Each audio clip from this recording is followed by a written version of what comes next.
4 men, 1 woman, no witnesses. What happened next would change everything.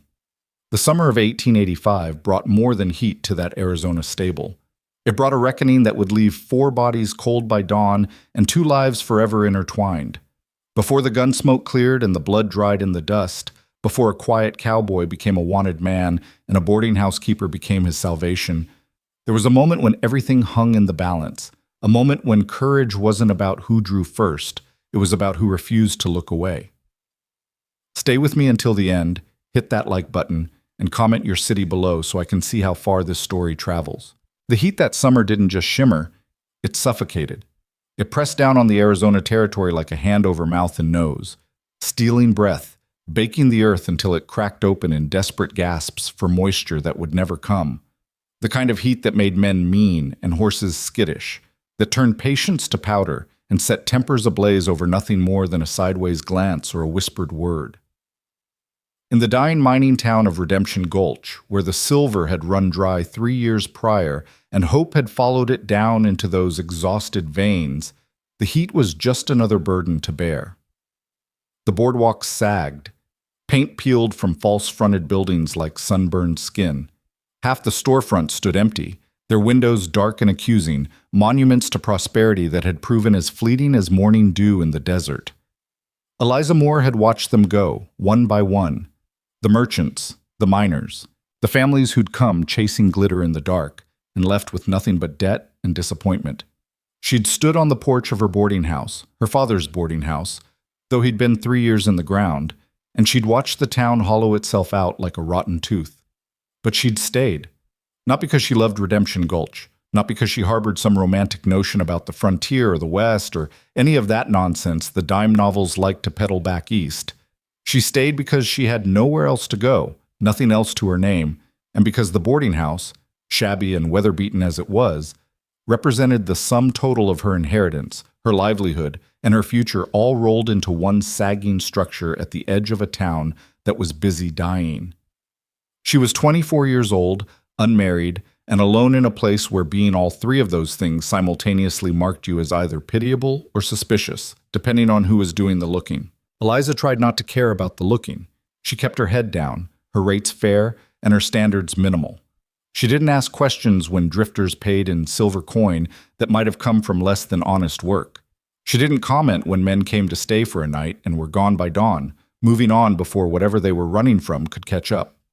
She provided clean sheets when she could manage it, hot meals when supplies allowed, and a roof that mostly didn't leak.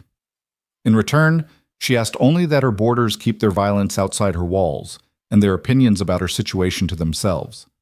Most complied. Some didn't. She'd learned to handle both. On that particular evening, the last evening her life would ever be simple, Eliza was thinking about the stable behind the boarding house and the roan mare that had been acting poorly since morning. The horse belonged to a guest, a railway surveyor passing through on his way to California, and he'd paid 2 weeks in advance. The last thing she needed was for his horse to take sick on her watch. Bad enough that the town was dying. She couldn't afford a reputation for carelessness on top of it. The sun was lowering toward the western hills, turning the sky the color of a fresh bruise, purple and orange and angry red all bleeding together. The heat hadn't broken. If anything, it had intensified in that particular way it did just before sunset, when the earth gave back all the punishment it had absorbed throughout the day. Eliza crossed the dusty yard between the boarding house and the stable, her boots kicking up small clouds with each step. She'd changed from her day dress into something older, something she didn't mind getting dirty. Her dark hair was pinned up off her neck, though tendrils had escaped to stick to her damp skin. She carried a brush in one hand and a bucket of oats in the other. The stable was a low structure, weathered gray wood with a roof that dipped in the middle like a swayback mule. It smelled of hay and manure and horse sweat. Not pleasant, but familiar. Honest. There were 4 stalls inside, though only 2 were currently occupied. The roan mare in the first stall, and old Samson, her own gelding, in the back. The moment she stepped inside, she knew something was wrong. It wasn't anything she could name at first, just a feeling. A prickling at the back of her neck, a sudden awareness that made her hands tighten on the bucket handle. The light inside was dim, falling in dusty shafts through gaps in the walls. The air was thick and still in that way that happens when even the flies stop moving. The roan mare stood in her stall with her head low, ears swiveling, nervous.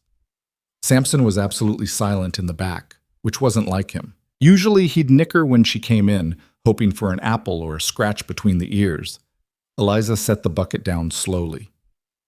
"Easy, girl," she said softly to the mare, though her own pulse had begun to hammer in her throat. That's when she heard it, the smallest sound, leather creaking, a boot sole scraping against packed dirt. She turned. 4 men stood between her and the stable door. They must have been waiting in the shadows, pressed back into the corners where the light didn't reach. Now they moved forward, spreading out in a loose semicircle that cut off any path to the exit. Eliza's stomach dropped like a stone down a well. She knew these men. Everyone in the territory knew these men, or knew of them. The Keller brothers. Ray Keller stood in the center, the oldest and the meanest. He was tall and raw-boned, with a face like saddle leather left too long in the sun. His eyes were the color of dirty ice, and they had a flatness to them that spoke of a man who'd killed before, and would do so again without losing sleep. He wore 2 guns, tied low, and his hands hung loose at his sides in the way of someone very confident in their ability to use them. To his right was Virgil, shorter and broader, with a beard that didn't quite hide the scar running from his temple to his jaw. He was grinning, showing teeth that were crooked and brown with tobacco stains. Of the 4, Virgil was the one who enjoyed the violence. Ray did it when necessary. Virgil did it because it pleased him. The other 2, Caleb and Deke, were younger, 20 and 19 respectively. Still boys in some ways, but boys who'd been raised up hard by older brothers who taught them that power came from fear and that the weak existed only to be exploited. Caleb had his thumbs hooked in his belt, trying to look casual, but his eyes kept darting to Ray as if seeking approval. Deke stood slightly apart, picking at his fingernails with a knife, pretending disinterest, but watching Eliza with a focus that made her skin crawl. "Miss Moore," Ray said, his voice like gravel shifting. "Didn't mean to startle you." That was a lie. Of course they'd meant to startle her. They'd waited until she was alone, until the angle of the sun made it unlikely anyone would see them slip into the stable, until she'd be cornered with no help and no witnesses. Eliza's mind raced. The boarding house was 30 yards away. She'd have to scream, and she'd have to hope someone was close enough to hear, and that they'd care enough to investigate. In Redemption Gulch, that was far from guaranteed. Most folks had learned to mind their own business when the Kellers were involved. Her options were limited and getting narrower by the second.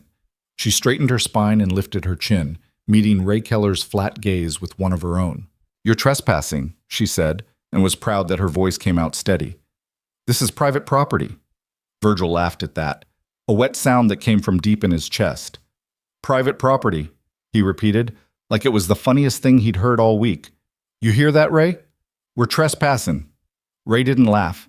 He took a step closer, and Eliza had to fight the urge to step back. Retreating would show fear, and fear was the worst thing she could show these men. Fear was blood in the water.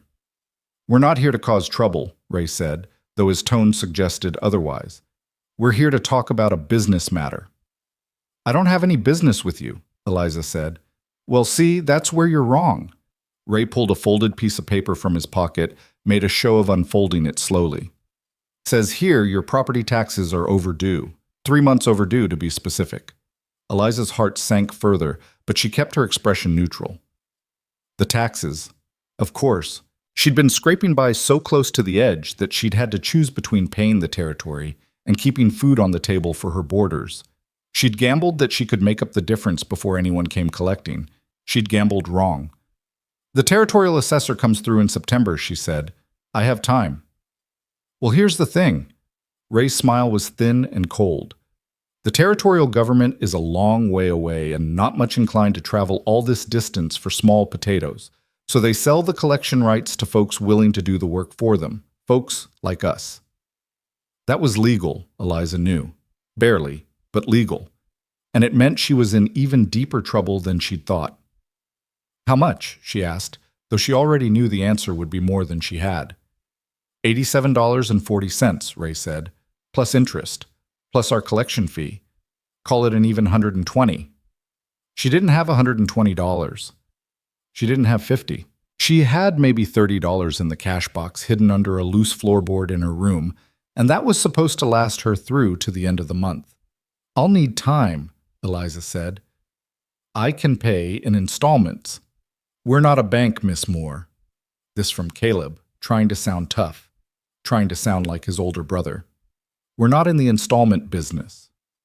Ray held up a hand, silencing Caleb without even looking at him.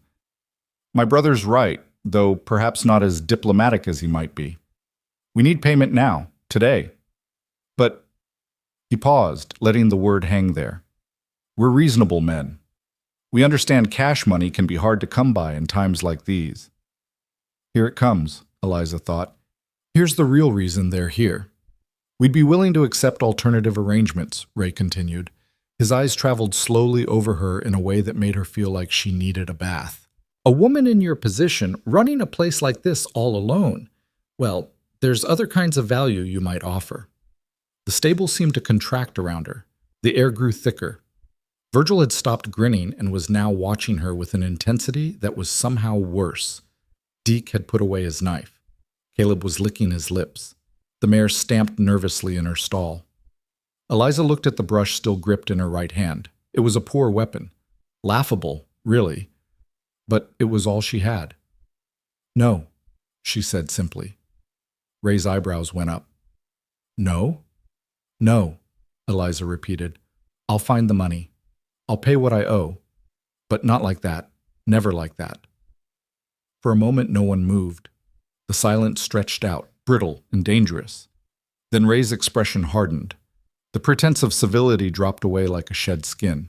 "You think you have a choice here, sweetheart? You think you can just tell us no and we'll tip our hats and walk away?" "I think if you touch me, I'll scream loud enough to bring half the town running," Eliza said. Her heart was hammering so hard she could feel it in her temples, taste it in her mouth, but she kept her voice level. "And I think even in a town this far gone, there's enough decent people left who'll take issue with 4 men doing violence to a woman in her own stable." "Decent people," Virgil muttered, and spat into the dirt. "Ain't no such thing." Ray took another step forward, then another. He was close enough now that Eliza could smell him, sweat and whiskey and something meaner underneath. "You're going to scream, are you?" His voice had dropped to something almost conversational. "That's your plan?" Eliza's fingers tightened on the brush handle. Her other hand hung at her side, trembling despite her best efforts. "If I have to." "Well then." Ray reached out, fast as a snake strike, and grabbed her wrist. His grip was iron hard, his fingers digging in until she gasped. "Let's see how loud you can—" "Let her go." The voice came from the stable doorway. It was quiet, calm, almost conversational, but it cut through the tension like a blade through silk. Every head turned. A man stood silhouetted against the dying light, tall and lean, his face hidden in shadow. He didn't have his hand on a weapon, wasn't even standing in a particularly aggressive stance, just standing there, relaxed, like he'd walked up on a conversation about the weather rather than 4 men cornering a woman in a stable. Ray's hand stayed locked on Eliza's wrist, but his attention had shifted entirely to the newcomer. "This doesn't concern you, friend. Best you move along." The man didn't move along. Instead, he took a single step inside and the light caught him properly. Eliza recognized him then. Jacob Hale, the new ranch hand who'd taken a room at the boarding house 3 weeks back. He was quiet, kept to himself mostly, paid his rent on time and never caused trouble. She knew almost nothing about him except that he worked for the Double Bar Spread 10 miles out and that he had a way of watching the world like he was waiting for it to do something interesting. He was watching now, his gray eyes moving from Ray to Virgil to Caleb to Deke and back again, measuring, calculating. "You're right," Jacob said. "This doesn't concern me, but I'm making it my concern. So I'll say it once more, nice and polite. Let her go." Virgil moved first, his hand dropping to his gun. But before he could clear leather, Jacob spoke again. "Before you do something permanent," he said, still in that same calm tone, "you might want to look over your shoulder." Virgil froze. So did the others. Slowly, Ray turned his head. At the stable entrance, partially hidden by the doorframe, was a figure Eliza recognized even at a distance. Tom Wyatt, the town marshal. He was an old man, past 60, with a bad leg and worse eyesight. Half the town dismissed him as used up, a relic of rougher times now coasting toward retirement. But he wore a badge, and he was holding a shotgun, and from this distance even bad eyesight didn't matter much. "Evening, Ray," Tom called out. His voice was reedy but carried. "Didn't expect to find you boys in town. Thought you were working that claim up north." Ray's jaw worked. His grip on Eliza's wrist loosened slightly. "Just conducting some business, Marshal. Nothing that concerns the law." "Well, see, that's the funny thing about the law," Tom said, stepping fully into view now. The shotgun wasn't quite pointed at anyone, but it wasn't quite not pointed at them either. It concerns itself with all manner of things. Private conversations in stables, for instance. Particularly when the conversation looks like it might be turning towards something unfortunate. "This is tax collection," Ray said, but there was less certainty in his voice now. "Legal tax collection. We got the papers to prove it." "I'm sure you do," Tom agreed, "and I'm sure Miss Moore will be happy to review them in proper daylight, maybe with a lawyer present to make sure everything's above board. But right now, it's getting on toward dark, and I don't think any more business needs conducting today. So why don't you boys head on back to wherever you're staying, and we'll sort this all out tomorrow when cooler heads can prevail." For a long moment, nobody moved. Eliza could feel the violence coiled in Ray's body, could feel him weighing his options. 4 of them against one old marshal and one unarmed cowboy. The math wasn't difficult, but Jacob hadn't moved, hadn't shown even a flicker of concern, and something about that stillness, that absolute calm, seemed to give Ray pause. Finally, slowly, Ray released Eliza's wrist. She stumbled back, cradling her arm against her chest, feeling the places where his fingers had dug in deep enough to leave marks. "Tomorrow, then," Ray said, his eyes fixed on Jacob rather than the marshal. "We'll be back to settle accounts." "Looking forward to it," Jacob said, and incredibly, he smiled. It wasn't a warm smile. It was the smile of a man who'd just been dealt a winning hand and was trying to decide how much to bet. The Keller brothers filed out of the stable, moving past Tom and Jacob with a careful distance, like dogs avoiding a wire they couldn't see but knew was there. Ray was last to leave. He paused in the doorway, looked back at Eliza. "This isn't finished," he said. Then they were gone, boot heels thudding away into the gathering dusk. Tom lowered the shotgun with a sigh that seemed to come from somewhere deep in his bones. "You all right, Miss Moore?" Eliza nodded, though her hands were shaking now, the adrenaline that had kept her spine straight and her voice steady finally ebbing away to leave her weak-kneed and trembling. "Yes. Thank you, Marshal, both of you." Jacob moved to the door, watching the Kellers disappear down the main street. His expression was unreadable. Tom limped over to Eliza, peering at her wrist where Ray had grabbed her. "Going to bruise," he said, "but nothing broken. You're lucky, girl. The Kellers, they're bad business. Always have been." "How did you know to come?" Eliza asked. Tom glanced at Jacob. "Didn't. Was making my evening rounds when this fellow here flagged me down, said he'd seen the Kellers heading toward your stable and thought it might be wise to check in." Eliza looked at Jacob with new eyes. "You saw them?" Jacob turned from the doorway. "I was coming back from the ranch, saw them slip around back while you were inside. Didn't sit right." He shrugged, like it was nothing, like he hadn't just possibly saved her from something terrible. "Figured the marshal might want to know." "That was quick thinking," Tom said. "And good timing." He looked back at Eliza. "You going to be all right here tonight? I can have someone keep watch if you're worried they might come back." Eliza shook her head. "I'll be fine. They won't try anything with you having seen them here. And besides," she managed a weak smile, "I do still have boarders, safety in numbers." Tom didn't look convinced, but he nodded. "Well, you lock your doors tonight, all of them. And if you see those boys anywhere near your property again, you come find me immediately. I don't care if it's the middle of the night." "I will. Thank you, Marshal." Tom tipped his hat, gave Jacob a long, assessing look, then limped off into the cooling evening, leaving Eliza alone in the stable with the man who'd stepped between her and disaster without being asked, without expecting anything in return. Jacob stood near the door still, his attention on the street where the Kellers had vanished. The last of the sunlight caught in his hair, turning it copper. He had a lean, weathered face, the kind of face you got from hard work and harder years. There were scars, one along his jawline, another disappearing into his collar. His hands were calloused, his stance that of a man accustomed to long days and uncertain nights. "Thank you," Eliza said again, because it seemed inadequate but necessary. Jacob looked at her finally, and she was struck again by those gray eyes. They were watchful eyes, the kind that saw more than they showed. "Don't thank me yet," he said quietly. They meant what they said. They'll be back. Tomorrow, they said. Maybe sooner. He moved away from the door, began checking the stalls, the walls, the windows with the practiced efficiency of someone who'd learned to assess threats and exits as second nature. "You really owe them that tax money?" Eliza bristled slightly. "That's my business." "It is," Jacob agreed, unruffled. "But if you don't have it, you should probably start thinking about what you're going to do when they come collecting. Because men like the Kellers, they don't take no for an answer. They'll push until something breaks." "And what would you suggest I do?" Eliza heard the edge in her own voice, the fear transmuting into anger because anger was easier than admitting how scared she'd been, how scared she still was. "Sell the place? Pack up and leave? This is all I have."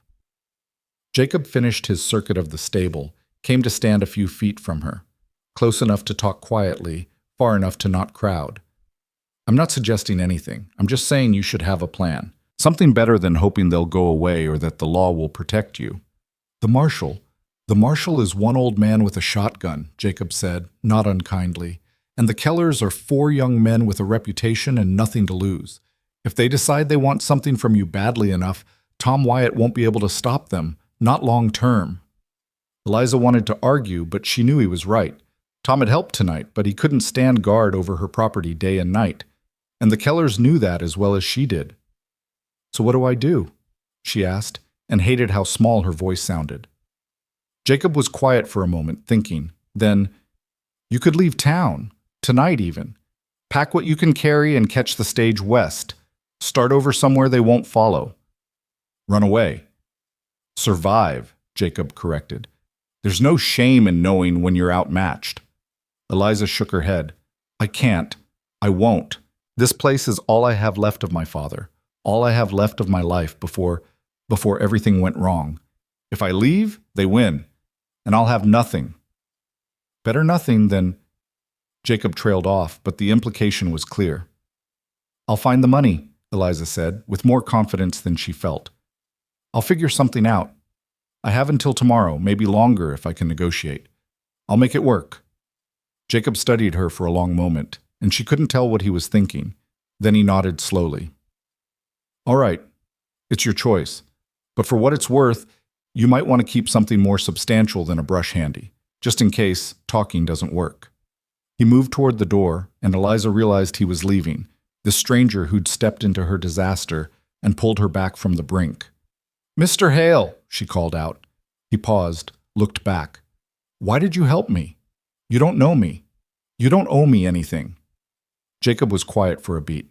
Then he said, "Because someone should have, and there wasn't anyone else around to do it." It wasn't a declaration of heroism or chivalry. It was simpler than that and somehow more true. He'd helped because it was the right thing, because he'd been there and she'd needed help. Nothing more complicated than that. "Well," Eliza said, "thank you. Truly." Jacob touched the brim of his hat in a gesture that might have been a nod, or a salute, or just acknowledgement. Then he was gone, his footsteps fading across the yard toward the boarding house. Eliza stood alone in the stable with the restless mare and the silent gelding and the dying light filtering through the gaps in the walls. Her wrist throbbed where Ray had grabbed her. Her hand still shook. Her mind raced with calculations and fears and desperate half-formed plans. But underneath all of that was something else, something unexpected. She'd been cornered, outmatched, terrified, and someone had stood between her and that terror without hesitation, without expectation of reward. It was a small thing, maybe, one moment of decency in an indifferent world. But as she locked up the stable and made her way back to the boarding house through the gathering dark, as she checked every door and every window twice before she could even think about sleeping, as she lay in her narrow bed staring at the ceiling and trying to plan for a tomorrow that suddenly seemed full of teeth and uncertainty, That small thing felt like the only solid ground in a world that had just shifted beneath her feet. She didn't sleep that night. And when dawn finally came, gray and hot and promising nothing, Eliza rose to discover that everything she thought she knew about Jacob Hale, about the Kellers, and about her own ability to survive in a town that didn't care who lived or died, was about to be tested in ways she couldn't possibly imagine. Dawn brought no relief from the heat, only a different quality of misery, the kind that started before the sun had fully cleared the horizon and promised to get worse with every passing hour. Eliza was already awake when the first light touched her window. She'd spent the night in a half-conscious state, drifting in and out of shallow sleep plagued by dreams of hands grabbing, voices threatening, doors that wouldn't lock no matter how many times she tried. Every creak of the old boarding house settling, every distant sound from the street below had jerked her back to full alertness, heart pounding, waiting for bootsteps on the stairs or fists on her door. Neither came. The night passed without incident. But the waiting had been its own kind of torture. She rose stiffly, her body aching from tension, and dressed in the gray light. Her wrist was mottled with bruises where Ray Keller's fingers had dug in, dark purple blooms against pale skin. She covered them with long sleeves despite the heat, unwilling to answer the questions they'd provoke from her other boarders. Downstairs, the boarding house was quiet. Most of her current guests were working men who rose early and returned late. By the time she reached the kitchen to start breakfast, the surveyor had already left for the day, his bedroll neatly stowed and his coffee cup washed and set to dry. The other two rooms were occupied by a pair of ranch hands from a spread south of town, decent men who kept to themselves and never caused trouble. And then there was Jacob Hale. She found him in the small dining room, seated at the table nearest the window where he could watch the street. He had a cup of coffee in front of him, still steaming, and a book open beside it. He looked up when she entered, and something flickered across his face, concern, maybe, or assessment. "Morning," he said. "Morning," Eliza replied. She moved to the stove, began pulling out flour and lard for biscuits, grateful for something to do with her hands. "You're up early?" "Couldn't sleep," Jacob said simply. Then, after a pause, "You?" "Same." He nodded like that was answer enough, which it was. They both knew what had kept them wakeful, the same thing that was sitting between them now like an uninvited guest at the table. Eliza worked in silence for a few minutes, mixing dough, shaping biscuits, sliding them into the oven. The familiar routine was soothing in its way. Behind her, she heard Jacob turn a page in his book, take a sip of coffee. Normal sounds, ordinary sounds. But there was nothing ordinary about the tension coiled beneath the surface of the morning. "They'll come today," Jacob said finally. Not a question. "Maybe." Eliza kept her eyes on the stove. "Or maybe they'll wait. Try to let me sweat it out." "That's not their style." Jacob closed his book. "Men like the Kellers, they push hard and fast. They don't wait because waiting gives people time to prepare, time to find help, time to get brave. They'll come today, probably before noon." Eliza turned to face him. "You sound like you know them." "I know the type." Jacob's expression was neutral, but something in his eyes suggested experience. "I've seen their kind before. Different names, same methods. Fear and violence are their trade, and business is always good." "So what do I do?" Jacob leaned back in his chair, regarded her steadily. "You asked me that last night. Answer's the same. Leave, pay them, or stand your ground and hope the law protects you." "Those aren't great options." "No," Jacob agreed. "They're not, but they're the only ones you've got." Eliza felt a flare of frustration. "You're not very encouraging." "You want encouragement or you want the truth?" That stopped her. She looked at this man she barely knew, this quiet cowboy who'd stepped into her nightmare without hesitation and was now sitting in her dining room telling her hard truths before breakfast. There was something steady about him, something solid, but there was also something guarded, like he was keeping parts of himself locked away where curious eyes couldn't reach. "The truth," she said finally. "Always the truth." "All right then." Jacob stood, brought his cup to the counter where she was working. Up close, she could see the lines around his eyes, the gray threading through his dark hair, the scars that marked him as a man who'd lived rough. "Truth is, you're in a bad spot. The Kellers want money you don't have, and they're not above taking other payment if cash isn't forthcoming. The law can't protect you around the clock, and this town doesn't have enough people who'll stand up to men with guns and bad reputations. You stood up to them, Eliza pointed out. I did, Jacob acknowledged, but I'm one man, and I won't always be around when you need help. Sooner or later, you're going to have to face this on your own. Then teach me. Jacob blinked. What? Teach me. Eliza met his eyes, her jaw set. You know how to handle men like that. I saw it yesterday, the way you talked to them, the way you moved, the way you didn't flinch. Teach me to do that. Jacob shook his head slowly. That's not something you can learn in a day. Then teach me what you can, please. She hated the pleading note in her voice, but desperation had a way of stripping away pride. I can't run, and I can't pay them. So if I'm going to stand my ground, I need to know how. For a long moment, Jacob said nothing. He studied her with those watchful gray eyes, and she had the sense of being weighed, measured, evaluated according to criteria she couldn't name. Then he said, All right, finish breakfast, take care of your guests. Then meet me out back by the stable in an hour. Relief flooded through her. Thank you. Don't thank me yet, Jacob said, echoing his words from the night before. You might not like what I have to teach. He returned to his table, picked up his book, and resumed reading like the conversation had never happened. Eliza turned back to the stove, pulled out the biscuits, golden and perfect, and tried to ignore the trembling in her hands. The hour passed in a blur of activity. She served breakfast to the ranch hands, cleaned up after, made beds and tidied rooms. Normal work. Everyday work. But her mind was elsewhere, circling endlessly around the problem of the Kellers, the money she didn't have, the confrontation that was coming whether she wanted it or not. When she finally made her way out to the stable, the sun was climbing toward its zenith, and the heat was already oppressive. Jacob was waiting in the shade of the building, his hat tipped back, arms crossed over his chest. You came, he said, sounding faintly surprised. I said I would. Lots of people say things they don't mean. Jacob pushed off from the wall, gestured for her to follow him around to the back of the stable where they'd be out of sight from the street. First lesson, the Kellers aren't going to hurt you because they want to. They're going to hurt you because they think it'll get them what they want.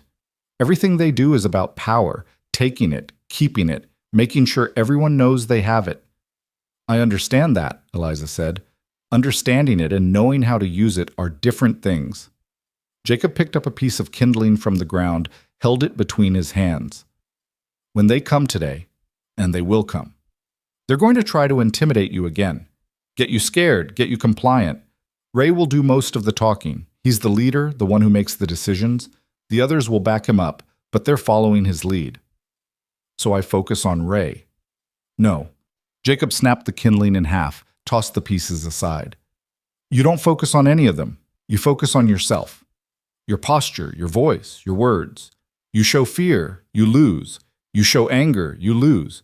You need to show calm, not weakness, not aggression, just calm certainty that you're in the right and they're not going to move you. That's what you did yesterday. That's what worked yesterday, Jacob corrected. Might not work today. Might make them angrier, but it's the only play you've got that doesn't end with you running or bleeding. Eliza swallowed hard. Show me.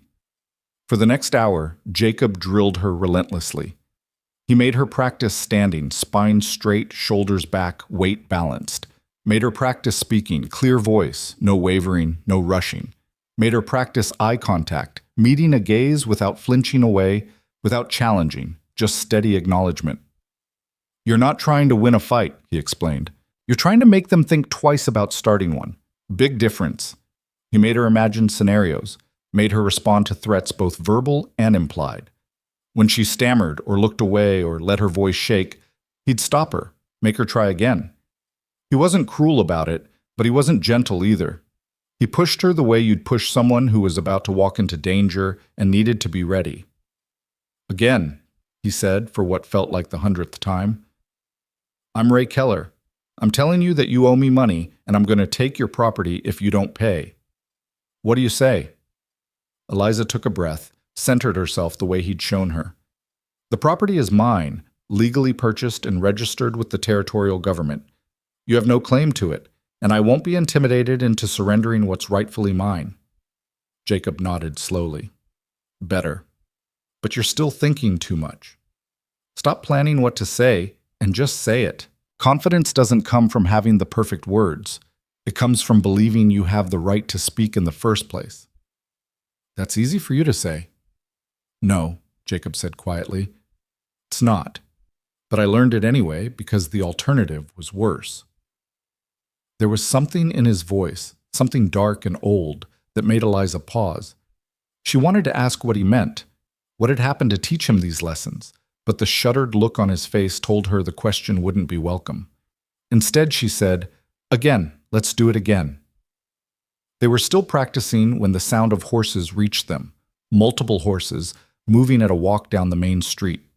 Jacob's head came up instantly, his whole body going still in that way prey animals do when they sense a predator. "They're here," he said. Eliza's stomach clenched. "How do you know it's them?" "I know." Jacob moved to the corner of the stable, peered around carefully. Then he turned back to her, his expression grim. "All 4 of them, plus 2 more I don't recognize. They're armed, and they're coming this way." 6 men, not 4. Somehow, that made it worse. "What do I do?" Eliza heard the panic creeping into her voice, fought to push it down. Jacob gripped her shoulders, made her look at him. "You do exactly what we practiced. You stand tall, you speak clearly, and you don't give them an inch. I'll be there. But this is your property and your fight. You have to lead it." "I can't." "You can," Jacob said firmly.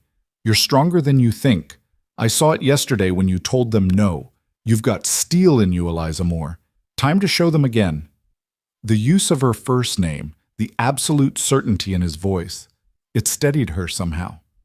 She nodded, straightened her spine, and together they walked around to the front of the boarding house just as the riders came to a halt in the dusty yard. Ray Keller sat his horse like a man born to the saddle, his cold eyes sweeping over the property with the air of someone already counting it as his own. Virgil was beside him, grinning that ugly grin.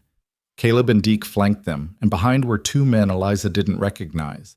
One short and stocky with a shotgun across his saddle, the other lean and nervous-looking with a pistol on each hip. "Miss Moore," Ray said, touching his hat in a mockery of politeness. "Lovely morning, isn't it?" "What do you want?" Eliza kept her voice level, used the techniques Jacob had drilled into her. Don't show fear, don't show anger, just calm certainty. "Now, that's not very hospitable," Ray said. "Here we've come all this way to conduct business, and you can't even offer us a proper greeting?" "Your business was yesterday," Eliza said. "I told you I'd need time to arrange payment. And I told you we're not in the time-giving business." Ray swung down from his horse with easy grace. The others followed suit, forming a loose semicircle in front of the boarding house. 6-2. The odds were even worse than yesterday. "But I'm a reasonable man, so I brought you some options." He gestured to the stocky man with the shotgun. "This here is Mr. Pettigrew. He's a land assessor, duly licensed by the territory. He's prepared to make you an offer for this property. A fair offer, cash in hand, all legal and proper." "I'm not selling," Eliza said. "You haven't heard the offer yet," Ray pointed out. "I don't need to. This property isn't for sale." Ray's smile thinned. "See, that's where you're being unreasonable. You owe money you can't pay. We're offering you a way out that leaves everyone happy. You get enough to settle your debt and maybe a little extra to start fresh somewhere else. We get the property, clean, simple." "How much?" Jacob spoke for the first time, his voice carrying across the yard. Ray's eyes shifted to him, and something dangerous flickered there. "I didn't realize you were part of this conversation, Hale." "I'm her boarder," Jacob said easily. "Just curious what you boys consider a fair price for a working property with a stable, 6 rooms, and water rights." $300, Pettigrew said. The assessor stepped forward, produced a piece of paper from his pocket. "All official. I've done the calculations, assessed the value. 300 is more than fair for a place this size in a dying town." Eliza felt her heart sink. $300 was a fraction of what the property was worth, even in Redemption Gulch's current state. But it was more money than she'd ever seen in one place, and part of her, the scared, exhausted part, wanted desperately to take it, to walk away from this nightmare and let it be someone else's problem. But another part of her, the part that Jacob had been working to strengthen all morning, balked at the injustice of it. "The property's worth at least twice that," she said. "Probably more. You're trying to rob me." "Rob is a strong word," Ray said, his voice hardening.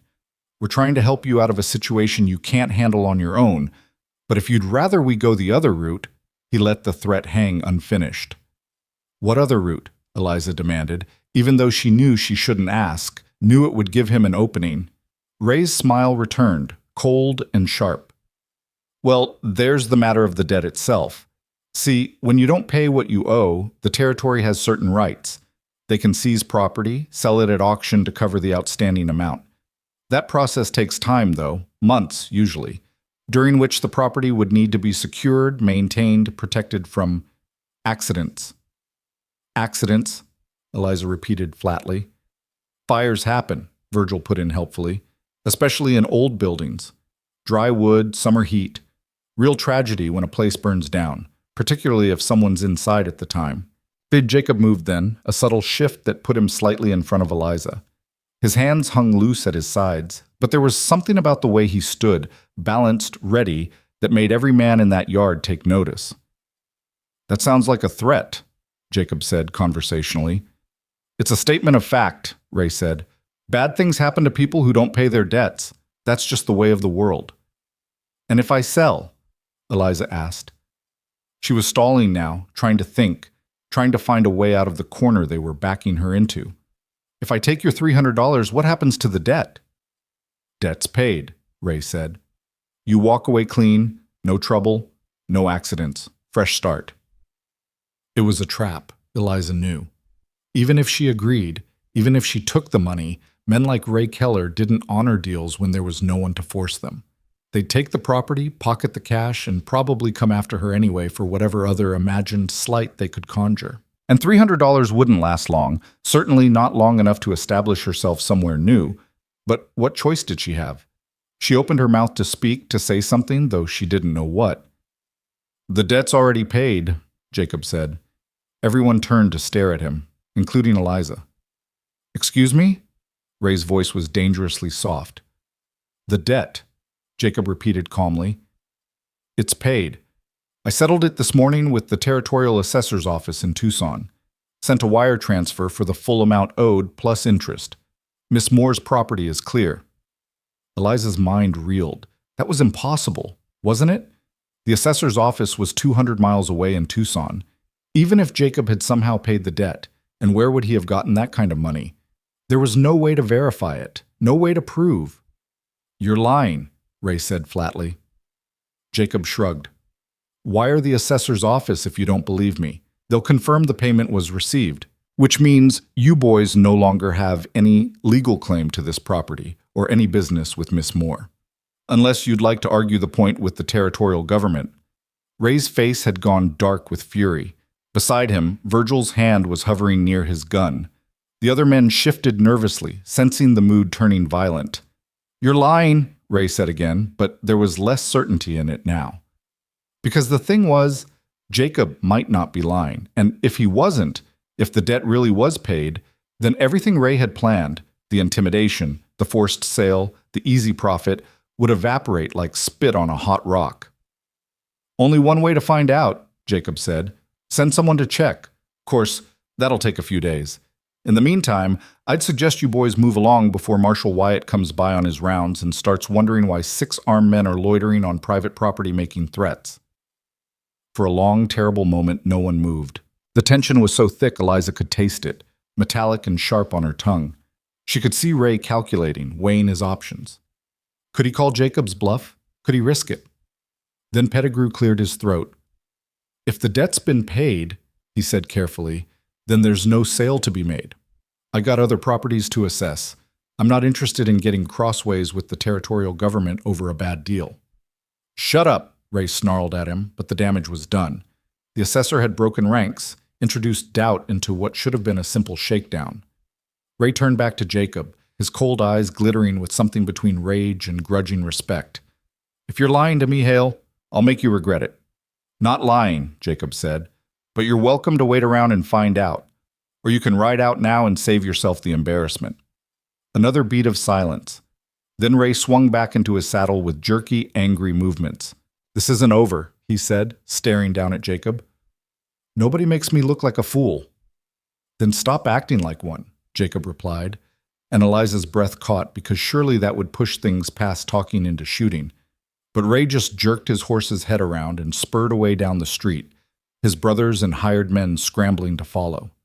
In seconds they were gone, leaving only dust and hoof prints and the echo of receding hoofbeats. Eliza stood frozen, her heart hammering, her mind struggling to process what had just happened. They were gone. The Kellers were actually gone. She turned to Jacob. "Did you really?" "No," Jacob said quietly. He was watching the street, making sure they were truly gone.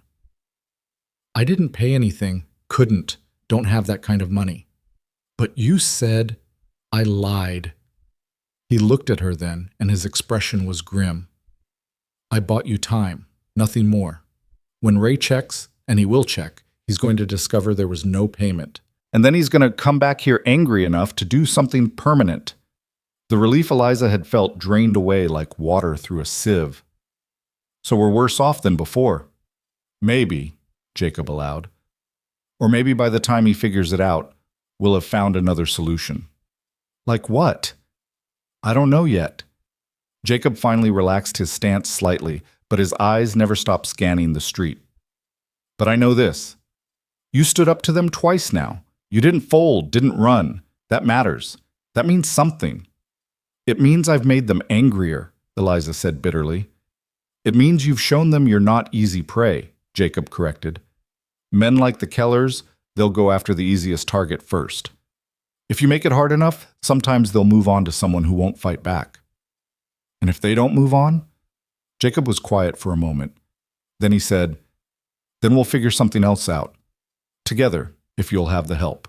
Eliza looked at this man who'd come to her defense twice now, who taught her to stand tall and speak clearly, who just bluffed 6 armed men with nothing but his wits and his willingness to step into danger. She barely knew him, didn't know where he'd come from or what demons he might be carrying, but she knew he'd stood beside her when no one else would. "Why are you doing this?" she asked. "Really? You could walk away right now, collect your things, be gone before they come back. Why stay?" Jacob considered the question. "You asked me that yesterday, too. And you gave me a non-answer." "Did I?" A ghost of a smile crossed his face. "Maybe because the real answer's too simple to be satisfying." "Try me." Jacob met her eyes. "Because I've been where you are, cornered, outmatched, with nowhere to run and no one to help. Someone stood up for me once when they didn't have to, made all the difference." He shrugged. "Maybe this is me paying that forward." It was, Eliza thought, exactly the kind of answer someone would give if they were carrying weight they didn't want to talk about. But it was also honest in its way, and right now she'd take honest help from a mysterious stranger over no help at all. "Then thank you," she said. "Again, still, I don't have enough words for it." "Don't need words," Jacob said. "Just need to stay smart and stay ready, because when the Kellers come back, and they will come back, all the talking in the world won't be enough." His hand moved to his hip, rested there casually, and for the first time Eliza noticed the gun holstered there. Not tied down like a gunfighter's, just worn like a tool. But something about the way his hand settled on it, comfortable and familiar, made her wonder just what kind of tool it had been for him in the past. "Come on," Jacob said, breaking her train of thought. "Let's get inside. No sense standing out here making ourselves targets." They returned to the boarding house, and Eliza went through the motions of the rest of the day in a kind of daze. She served lunch to her boarders, none of whom seemed aware that anything unusual had happened. She cleaned, she mended, she dealt with the 100 small tasks that running a boarding house required. Normal life, ordinary life, as if 6 men hadn't just threatened to burn her out of her home. But every time she passed a window, she looked out. And every time she looked, Jacob was there somewhere, by the stable, on the porch, at the corner of the building where he could watch the street. Not hovering, not obvious about it, just present, standing watch. As the afternoon bled toward evening and the heat finally began to break, Eliza found herself on the back porch with a basket of mending, trying to keep her hands busy. Jacob was sitting on the steps, whittling at a piece of wood with a small knife, his attention split between his work and the approaches to the property. "You don't have to keep guard," Eliza said. "You need rest too." "I'm resting," Jacob said, not looking up from his whittling. "You've been watching the street for hours." "Habit." He brushed shavings off his knee. "Hard to break once you've learned it." "Learned it where?" Jacob paused, and Eliza thought he might not answer. Then, "Lots of places, none of them particularly pleasant." "You were in the army?" "For a while." He resumed his whittling, "among other things." "What other things?" Now he did look up, and there was something guarded in his expression. "Things I don't much like talking about, if that's all right." It wasn't, quite. Eliza's curiosity was burning now, desperate to understand who this man really was and what had shaped him into someone who could face down armed men without flinching. But she also understood boundaries, understood that some doors needed to be opened from the inside. "All right," she said. "But Jacob, if we're going to keep facing trouble together, I'd like to know who I'm standing beside." "Fair enough," Jacob acknowledged. "And when the time's right, maybe I'll tell you. But right now, all you need to know is that I'm on your side and I'll do what I can to help you keep what's yours." It wasn't enough, but it was something. Eliza bent back to her mending, and they sat in companionable silence as the sun sank lower and painted the desert gold and amber and crimson. When full dark finally came and the stars began to prick through the deepening blue, Jacob stood and stretched. "I'm going to do a final walk around the property. Lock up behind me and don't open the door unless you know who's knocking." "You sound like you're expecting them to come back tonight." "I'm expecting anything," Jacob said. "That way I won't be surprised." He disappeared into the darkness, and Eliza did as he'd instructed, locked every door, checked every window. Then she climbed the stairs to her small room and sat on the edge of her bed, staring at the bruises on her wrist and thinking about choices and consequences and the strange turns life could take. 24 hours ago, she'd been alone and terrified, facing down 4 men in a stable with nothing but a brush and her pride. Now she had an ally. Mysterious, guarded, but steady as bedrock. It should have been comforting. Instead, it made her realize how much worse things could still get. Because Jacob was right about one thing. The Kellers would come back. And when they did, all the bluffing and bravery in the world might not be enough to stop what was coming. She lay down without undressing, too tired and too wired to bother with the niceties. Through her window, she could see Jacob making his rounds, a shadow moving through shadows, ever watchful. And for the first time since her father died and left her alone in this hard place, Eliza allowed herself to feel something she'd thought she'd lost forever. The possibility, however fragile, however uncertain, that she might not have to face the darkness alone. Sleep, when it finally came, was thin and troubled. Eliza woke twice in the night to sounds that turned out to be nothing. Wind rattling a loose shutter, a cat yowling somewhere in the distance. Each time her heart would race and she'd lie there in the darkness listening, waiting for the crash of breaking glass or the thud of boots on the stairs that never came. The third time she woke, it was to silence so complete it seemed unnatural. She sat up slowly, her nightgown damp with sweat despite the cooling night air, and looked out her window. The moon was high and nearly full, painting everything in shades of silver and shadow. The street below was empty. No movement, no sound. Just that eerie, breathless quiet that sometimes settles over a place right before everything goes to hell.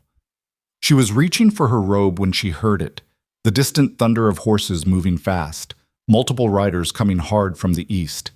Her stomach clenched. The Kellers, maybe, coming back under cover of darkness to make good on their threats. Or someone else. Some new trouble the night had decided to deliver. Eliza crossed to the window and pressed close to the glass, trying to see. The riders came into view a moment later, 4. No, 5 of them, pushing their horses at a pace that spoke of urgency or fear. They didn't slow as they passed the boarding house, didn't even glance at it, just kept going, heading west toward the edge of town and the open desert beyond, running from something or toward something. Either way, it set her nerves jangling. She didn't sleep again after that, just lay in her bed watching the square of moonlight on her floor slowly shift as the hours crawled past, until finally the darkness began to thin and the gray promise of dawn touched her window.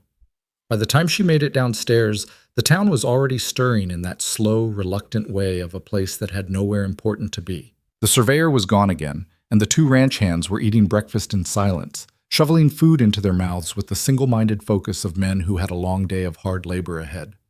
Jacob wasn't at his usual table. That absence sent a spike of worry through her that she tried to ignore. He was probably just sleeping late or already gone to work at the double-bar spread. But some instinct she couldn't name made her think otherwise. She was clearing the dishes when she heard the commotion from the street. Voices raised, people gathering, that particular quality of noise that meant something bad had happened and word was spreading fast. Eliza wiped her hands on her apron and stepped out onto the porch. A crowd was forming near the far end of the main street, maybe 20 or 30 people clustered together and more coming. She could see Marshal Tom Wyatt in the middle of it all, his old frame hunched, his face grave. One of the ranch hands came out behind her, drawn by the same pull of morbid curiosity that was drawing everyone else. "What's going on?" he asked. "I don't know," Eliza said. "But I'm going to find out." She walked toward the crowd, her unease growing with every step. People were talking in low, urgent voices, the words tumbling over each other so she couldn't make out specifics. But she caught fragments, dead, all four of them, outside town, shot to pieces. Her blood went cold. She pushed through to the front of the crowd where Tom Wyatt stood with Doc Halloran, the town's physician, and Henry Beck, who owned the general store and served as the unofficial mayor. Tom looked like he'd aged 10 years overnight, his face drawn and tired. "What happened?" Eliza asked. Tom turned, seemed to consider whether to answer, then sighed. "The Keller brothers are dead. All four of them. Someone found the bodies about an hour ago, out past the old mining road. They'd been shot, every one of them." The words hit Eliza like a physical blow. Dead. The Kellers were dead. The men who'd cornered her, threatened her, promised to come back and finish what they'd started. They were gone. Just like that, between one sunset and one sunrise. "How?" she heard herself ask. "That's what we're trying to figure," Tom said. "Looks like someone ambushed them. They were all armed, but they never got their guns clear. Professional work, Doc says. Quick, clean, efficient." "Execution," Doc Halloran put in. He was a small man with wire-rimmed spectacles and hands that shook slightly from too many years doctoring people who couldn't pay him in anything but whiskey. That's what it was. Someone wanted them dead and had the skill to make it happen. "Any idea who?" Someone in the crowd called out. Tom shook his head. No witnesses, no evidence except the bodies themselves. Could have been anyone with a grudge, and those boys had made plenty of enemies over the years. But even as he said it, Eliza saw the way Tom's eyes scanned the crowd, the way they lingered on certain faces. He was looking for someone, or looking for someone's absence. "Where's Jacob Hale?" Tom asked, his voice carrying over the murmur of the crowd. And there it was. The question Eliza had been dreading since she'd heard the news. "I don't know," she said, and was surprised her voice came out steady. "I haven't seen him this morning." "He's staying at your boarding house?" "Yes, but—" "He have words with the Kellers yesterday?" Tom pressed. "I heard there was another confrontation." "He stood up for me," Eliza said, feeling defensive now, and not entirely sure why. "They came to my property making threats, and Jacob helped me send them on their way. That doesn't make him a murderer." "Didn't say it did," Tom replied, but his expression said otherwise. "But it's curious timing, don't you think? The Kellers threaten you, Hale intervenes, and 12 hours later they're all dead. Man would have to be remarkably unlucky for that to be pure coincidence." "Or remarkably convenient," Henry Beck added. He was a sharp-faced man who'd never much cared for Eliza or her father before him, saw the boarding house as a blight on the town's reputation. Woman gets threatened, someone kills the men doing the threatening. Clear motive, clear opportunity. "You're saying I had something to do with this?" Eliza demanded, anger flaring hot in her chest. "I'm saying someone did," Henry shot back. "And your friend Hale seems like the most obvious candidate." "He's not my friend. He's my boarder," Eliza said, though even as the words left her mouth she knew they weren't quite true anymore. "And you're making accusations without a shred of proof." "Then where is he?" Tom asked quietly. "If he's got nothing to hide, where'd he go?" Eliza had no answer for that. The silence stretched out, uncomfortable and damning. Then someone at the back of the crowd called out, "Marshall, you better come see this!" Tom pushed through the gathering, Eliza following despite his gesture for her to stay back. The crowd parted for them, and she saw what had drawn the attention: a man on horseback coming down the main street at a slow walk, his mount moving with the careful gait of an animal that knew its rider was hurt. The rider was slumped in the saddle, one hand pressed to his side, his shirt dark with blood that looked black in the early morning light. His hat was gone, his face pale, but even from a distance, Eliza recognized him. Jacob. "Someone help him," she shouted, already running. She reached him just as he started to slide from the saddle, caught him, or tried to. He was heavier than she expected, dead weight pulling them both down. They hit the street together in a tangle of limbs, Jacob grunting in pain as the impact jarred his wound. "Easy," Eliza said, trying to be gentle as she helped him sit up. "Easy. You're all right. We've got you." Doc Halloran was there a moment later, kneeling beside them, his shaking hand surprisingly steady as he pulled Jacob's hand away from his side to examine the wound. Eliza caught a glimpse of torn flesh, blood welling fresh, before she had to look away. "Gunshot," Doc said tersely. "Went through clean, looks like, but he's lost blood. We need to get him inside." "My place," Eliza said immediately. "It's closest." Tom Wyatt stood over them, his expression unreadable. "Doc can treat him at the jail just as well." "He's not under arrest," Eliza said sharply. "You said yourself you have no evidence." "I've got a man with a bullet in him showing up right after 4 men turn up dead," Tom countered. "That's evidence enough to ask some questions." "Ask them after Doc's patched him up," Eliza insisted. She looked down at Jacob, who was conscious but barely, his gray eyes unfocused with pain and shock. "Help me get him to the boarding house, please." Something in her voice, some note of desperation or determination, made Tom relent. He gestured to a couple of men in the crowd, and together they got Jacob on his feet and half-carried, half-dragged him back to the boarding house. They laid him on a bed in one of the empty rooms, and Doc Halloran shooed everyone out except Eliza. "I need clean water, bandages, and whiskey if you've got it," Doc said, already cutting away Jacob's shirt to get at the wound properly. "And I need it fast. He's not dying, but he will if we don't stop this bleeding." Eliza ran to fetch the supplies, her mind spinning. Jacob had been shot. He'd been out there somewhere while the Kellers were being killed, and someone had put a bullet in him. That could mean he'd done the killing and gotten hurt in the process, or it could mean he'd been there for some other reason and gotten caught up in violence that wasn't his making. Either way, he was in trouble. And so was she, by association. She returned with the water and bandages to find Doc working quickly, his earlier tremor gone completely now that he was focused on the task at hand. Jacob was conscious, but barely responsive, his face the color of old bone. "Talk to me," Doc said as he worked. "Keep him awake. Blood loss can make a man drift off, and I need him alert." Eliza sat beside the bed, took Jacob's hand in hers. It was cold despite the growing heat of the day. "Jacob," she said. "Can you hear me?" His eyes tracked to her face, struggled to focus. "Eliza," he managed. His voice was rough, tight with pain. "What happened?" she asked, then immediately regretted it. That wasn't keeping him awake. That was interrogating him. "Never mind. Don't talk. Just stay with me." "Just have to," Jacob said anyway. "Have to tell you. Tell me later when you're—" "No." He gripped her hand with surprising strength. "Now. In case—" He broke off, hissing as Doc probed the wound. "Entry and exit both clean," Doc muttered, more to himself than to them. "Lucky. Few inches to the left and it would have hit something vital." "Jacob, please," Eliza said. "Just rest."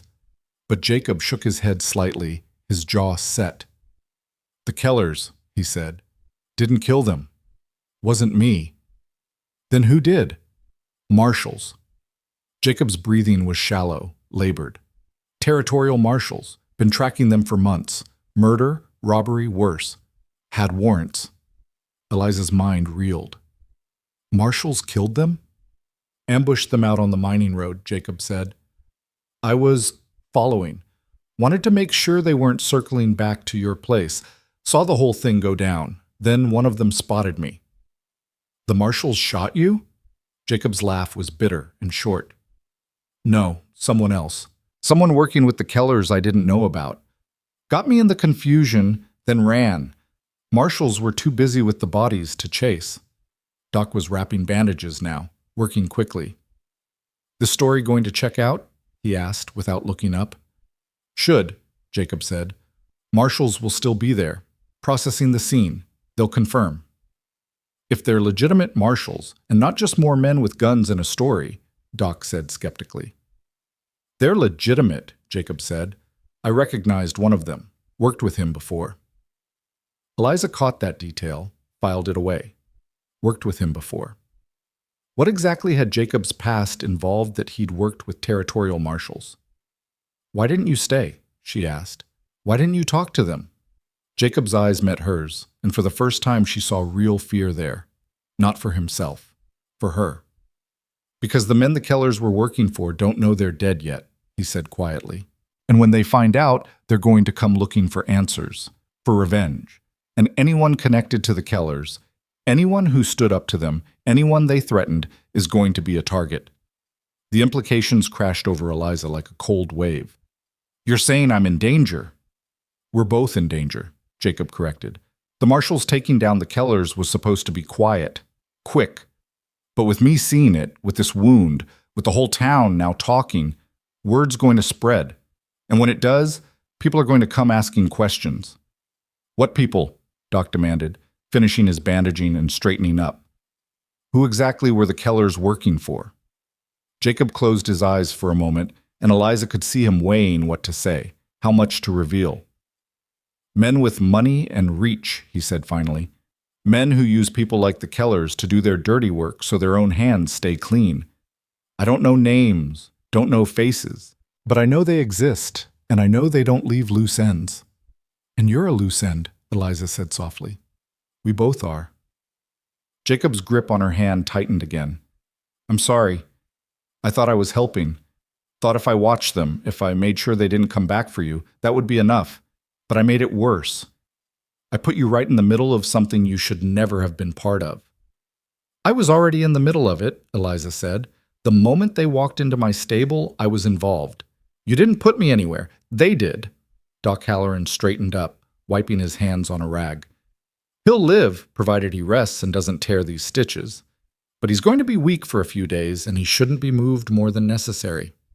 Thank you, Doc, Eliza said. Don't thank me yet. Doc looked between them, his expression troubled. Marshal Wyatt is going to want to talk to him. And once he does, this whole story is going to come out. The marshals, the ambush, all of it. You two need to decide what you're going to do about that.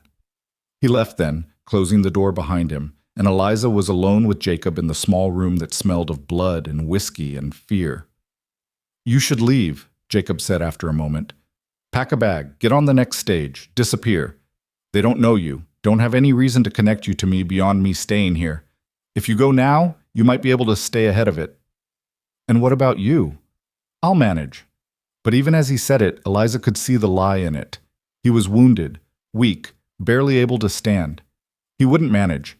He'd be a sitting target for whoever came looking. No, Eliza said. Jacob's eyes opened, focused on her. No? I'm not running. Not from my home, not from my life, and not from whatever trouble you've landed in. We face it together, or we don't face it at all. You don't understand what you're saying, Jacob protested. These aren't men like the Kellers, small-time thugs with more violence than sense. These are people with resources, connections. They can reach anywhere, hurt anyone. Then we'll have to be smarter than they are, Eliza said, with more confidence than she felt. You said yourself I have steel in me. Time to prove you right. Jacob stared at her for a long moment, and something shifted in his expression. Respect, maybe, or recognition. You're sure about this? No, Eliza admitted, but I'm sure I'm not leaving you to face it alone. A ghost of a smile touched Jacob's lips. Stubborn. You have no idea. The sound of boots on the stairs interrupted whatever Jacob might have said next. A knock on the door, then Tom Wyatt's voice. Miss Moore, I need to talk to Hale. Now. Eliza looked at Jacob, who nodded slightly. She crossed to the door, opened it to find Tom standing there with his hat in his hands, his expression weary. "How is he?" Tom asked. "Alive. Weak. Doc says he needs rest. I'm sure he does." Tom moved past her into the room, pulled up a chair beside the bed. "But I've got 4 dead men and a wounded stranger, and I need answers before this town tears itself apart with rumors." Jacob struggled to sit up, wincing. Eliza moved to help him, propping pillows behind his back. "I'll tell you what I can, Marshal, but I don't know if you're going to like it." "Try me," Tom said. So Jacob told him about following the Kellers, about seeing the marshals ambush them, about the unknown shooter who'd put a bullet in him. He left out some details, didn't mention working with marshals before, didn't speculate too much about who the Kellers had been working for, but he gave enough that Tom's face grew progressively more troubled. "Territorial marshals," Tom said when Jacob finished. "You're telling me there's a federal operation happening in my jurisdiction and nobody thought to inform me?" "They probably didn't want word getting out," Jacob said. "The Kellers had friends, connections, couldn't risk them getting wind and running." "Well, they got wind anyway, it seems." Tom stood, paced to the window and back. "This is a mess. A damned mess. I've got bodies to deal with, questions from the territorial government, and now you're telling me there's more trouble coming down the pike." "I'm telling you to be careful," Jacob said. "Watch who you talk to, who you trust. If there's someone in town connected to the people the Kellers worked for, they're going to be watching, listening." Tom's jaw tightened. "You think there's someone here, in Redemption Gulch?" "I think it's possible," Jacob said carefully. "The Kellers didn't just operate on their own. They had to have information, knew which properties to target, which people to pressure. Someone was feeding them that information." The implications of that hung heavy in the room. Eliza felt a chill despite the growing heat.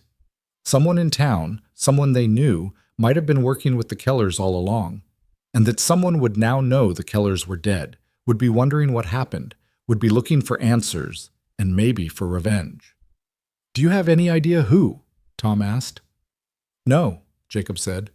"But if I had to guess, I'd look at someone with access to property records, tax information, financial details. Someone who'd know who was struggling, who was vulnerable." Tom's face went pale. "Henry Beck," he said quietly. "He's the unofficial assessor for this area, keeps records, knows everyone's business." "Could be," Jacob said, "or could be someone else entirely. I'm just guessing." But Eliza could see the pieces falling into place in Tom's mind, the connections being made. Henry Beck, who'd been so quick to accuse Jacob, who'd always had an opinion about who should be run out of town and who should be left alone. Henry Beck, who'd never much liked Eliza or her father, who'd been happy to see them struggle. "I need to think about this," Tom said finally. "And I need to talk to these marshals if they're still in the area. In the meantime, Hale, you don't leave town. And Miss Moore, you keep your eyes open. If what you're saying is true, you're both in danger until we figure out who's behind this." "We know," Eliza said quietly. Tom left, his boot heels heavy on the stairs. Eliza closed the door behind him and leaned against it, suddenly exhausted. The morning had started with terrible news and gotten progressively worse. 4 men were dead, Jacob was wounded, and somewhere out there were people who meant them harm. "You should still leave," Jacob said from the bed. His eyes were closed, his face tight with pain despite the laudanum Doc had given him. "It's not too late." "Yes, it is," Eliza said. "It was too late the moment they walked into my stable. I'm in this now, for better or worse." She crossed back to the bed, sat in the chair Tom had vacated. Jacob's breathing had grown slower, deeper. The laudanum was taking hold, pulling him down into sleep. "Eliza," he murmured, already half gone. "I'm here. Thank you. For not running, for—" His words trailed off into nothing. "Rest," Eliza said softly. "I'll keep watch." And she did. Sat there beside his bed as the morning bled into afternoon, as the heat built and the town outside went about its business of processing the violent deaths of 4 men nobody would mourn. She watched Jacob sleep, saw the pain lines in his face relax slightly as the medicine did its work. 3 days passed in a strange sort of limbo. Jacob recovered slowly, his strength returning by inches. The territorial marshals came through, confirmed his story, took statements, and asked questions that Tom Wyatt didn't have good answers for. They were polite but distant, professional men doing a job they clearly wanted finished as quickly as possible.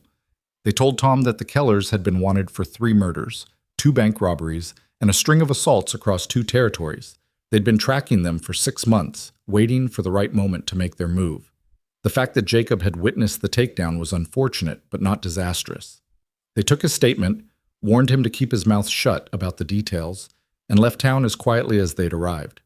But their presence had been noticed. Word spread. And with it came questions, suspicions, fears. Henry Beck closed his store for 2 days, claiming illness.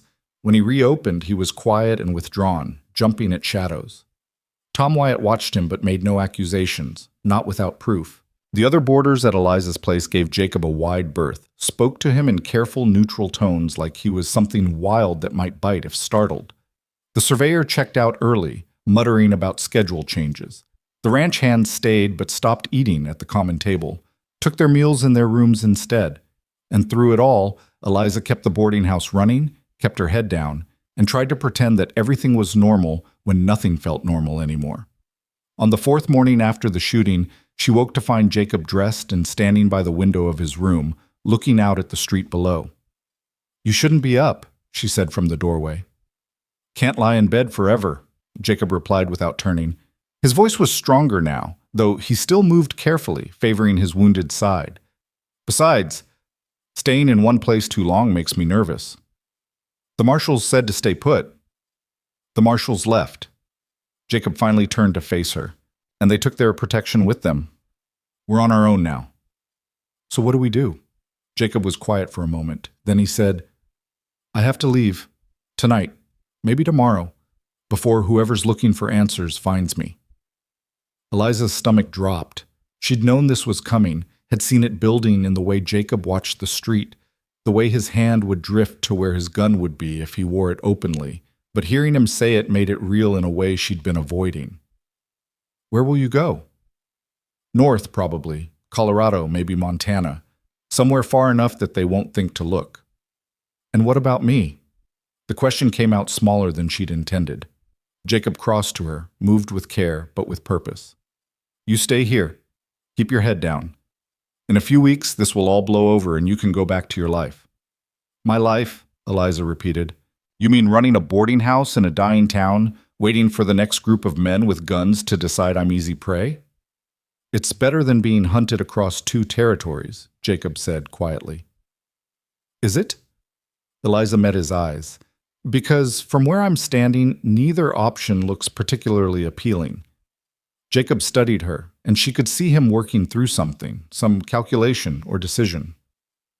"What are you saying?" "I'm saying maybe I don't want to stay here," Eliza said, the words tumbling out before she could stop them. "Maybe I want to go somewhere new, somewhere I'm not just my father's daughter running his failed business, somewhere I can be something more than alone and afraid." "Eliza, take me with you," she said, and was shocked at her own boldness.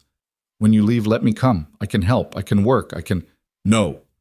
Jacob's voice was firm. "Absolutely not. You don't know what you're asking." "I know exactly what I'm asking," Eliza shot back. "I'm asking for a chance, a choice, something other than waiting here for the next disaster to find me." "Running with me is the disaster," Jacob said. "I've got enemies I can't name chasing debts I can't pay. That's no life for anyone, especially not a woman," Eliza finished. "Because I'm too delicate, too weak?" "Because you deserve better," Jacob said, and there was something raw in his voice now. "You deserve to stay here in your home with your business and build a life that's yours. Not running, not hiding, not looking over your shoulder every minute of every day. That's not living, that's survival. And I won't drag you into it." They stood there in the small room, the morning light falling between them, and Eliza felt something crack open in her chest. He was right, of course. Going with him would be madness. But staying felt like a different kind of madness. The slow, grinding kind that wore you down year by year until there was nothing left but regret and might-have-beens. "Then I'll sell the boarding house," she heard herself say. "Sell it, take what I can get, and start fresh somewhere else on my own terms." Jacob looked at her like she'd just announced plans to walk into a lion's den. You don't mean that. Don't I? Eliza moved past him to the window, looked out at the town she'd known all her adult life. What's keeping me here, really? Memories of my father? This place killed him with worry and debt, responsibility to a business that barely breaks even, pride and ownership of property that's more burden than blessing? Tell me, Jacob, what am I fighting so hard to hold on to? He had no answer for that. Because there wasn't a good one. I'm not asking you to take care of me, Eliza said, still looking out at the dusty street. I'm not asking you to protect me or save me or any of that romantic nonsense. I'm just saying that if you're leaving and I'm leaving, maybe we're better off leaving together than alone. Safety in numbers, even if the number is only 2. Jacob was quiet for so long that Eliza thought he might not respond at all. Then he said, You'd give up everything? Your home, your business, your whole life here? For a chance at something different? Eliza turned back to face him. Yes, without hesitation. Something shifted in Jacob's expression then. The guardedness eased just slightly, enough that she could see the man beneath the walls he'd built. You're certain? I'm terrified, Eliza admitted, but I'm certain. Jacob nodded slowly, like he was accepting something inevitable. All right. If you're sure, if you really mean this, we leave together, but not tonight. We need supplies, a plan, horses that can make distance. That takes time. How much time? 3 days, Jacob said. Maybe 4. And you can't tell anyone. Not the marshal, not your boarders, no one. The moment word gets out that we're leaving together, people will talk, and talk draws attention. I understand. And once we go, Jacob continued, his voice serious, there's no coming back. Not for a long time, maybe never. You need to be ready for that. Ready to leave everything behind and not look back. Eliza thought about the boarding house with its sagging porch and leaking roof, thought about the graves in the town cemetery where her parents lay side by side, thought about the life she'd been living, small and circumscribed and safe in its way, but also lonely and limiting and slowly suffocating. I'm ready, she said, and meant it. The next 3 days moved with the strange duality of time when something momentous approaches, each hour dragging interminably while the whole span rushed past in a blur. Eliza went through her daily routines with mechanical precision, serving meals and changing linens and sweeping floors, all while her mind spun with preparations and plans and the weight of what she was about to do. She told no one, not even Marshal Wyatt when he came by on the second day to check on Jacob's recovery and ask whether they'd seen anything suspicious. She smiled, offered him coffee, assured him that everything was fine, while her heart hammered against her ribs with the knowledge that she was lying to a lawman and preparing to flee town like a criminal. Jacob spent those days quietly gathering what they'd need. He disappeared for hours at a time, returning with supplies he'd hide in the stable, dried goods, ammunition, blankets, maps. He bought 2 horses from a ranch outside town, paid in cash and gave a false name. Good animals, he told Eliza, sound and strong enough to carry them north through rough country. How far north? She'd asked.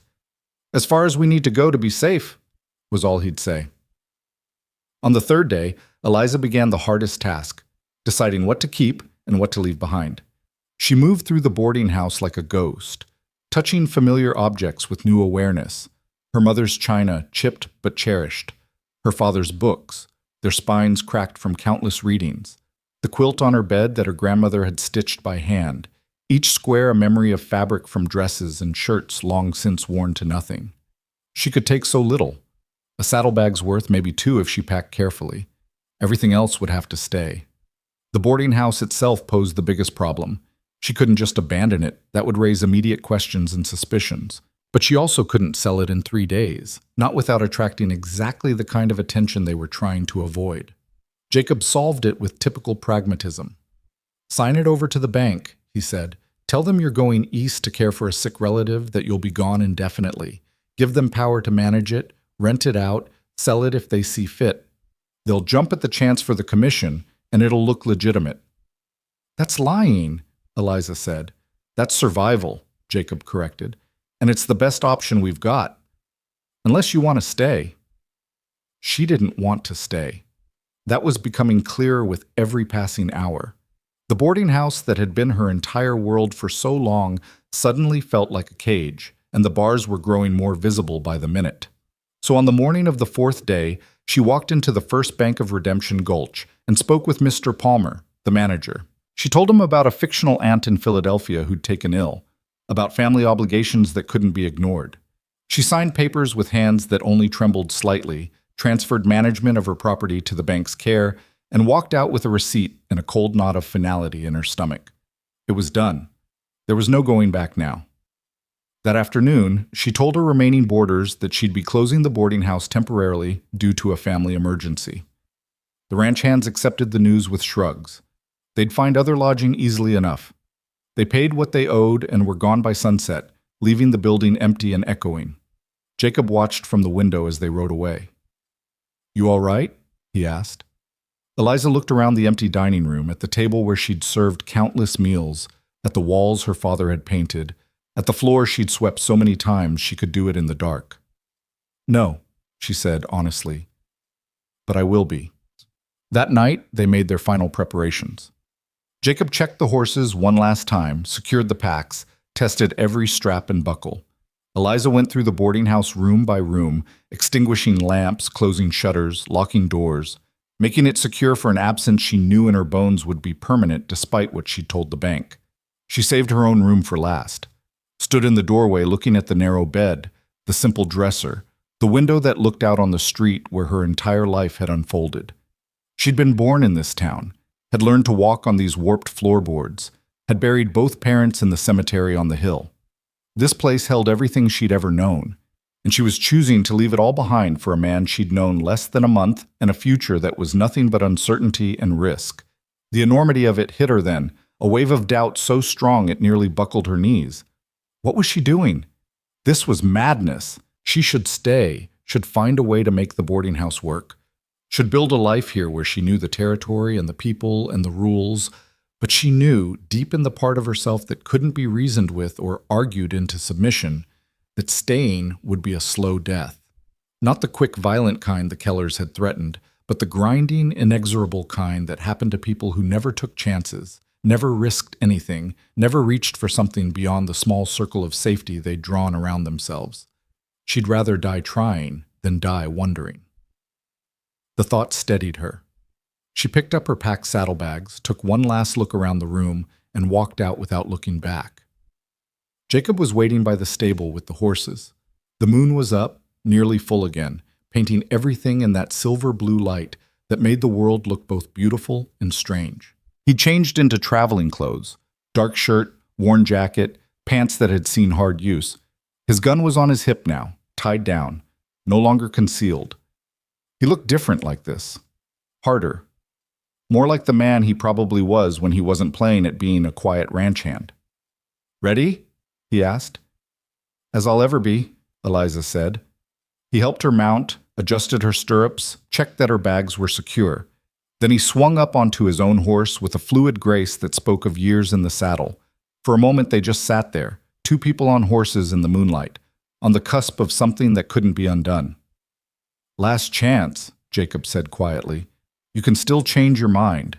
I'd understand." Eliza looked at the boarding house one final time. Dark windows, sagging porch, all the weight of her past sitting heavy and silent.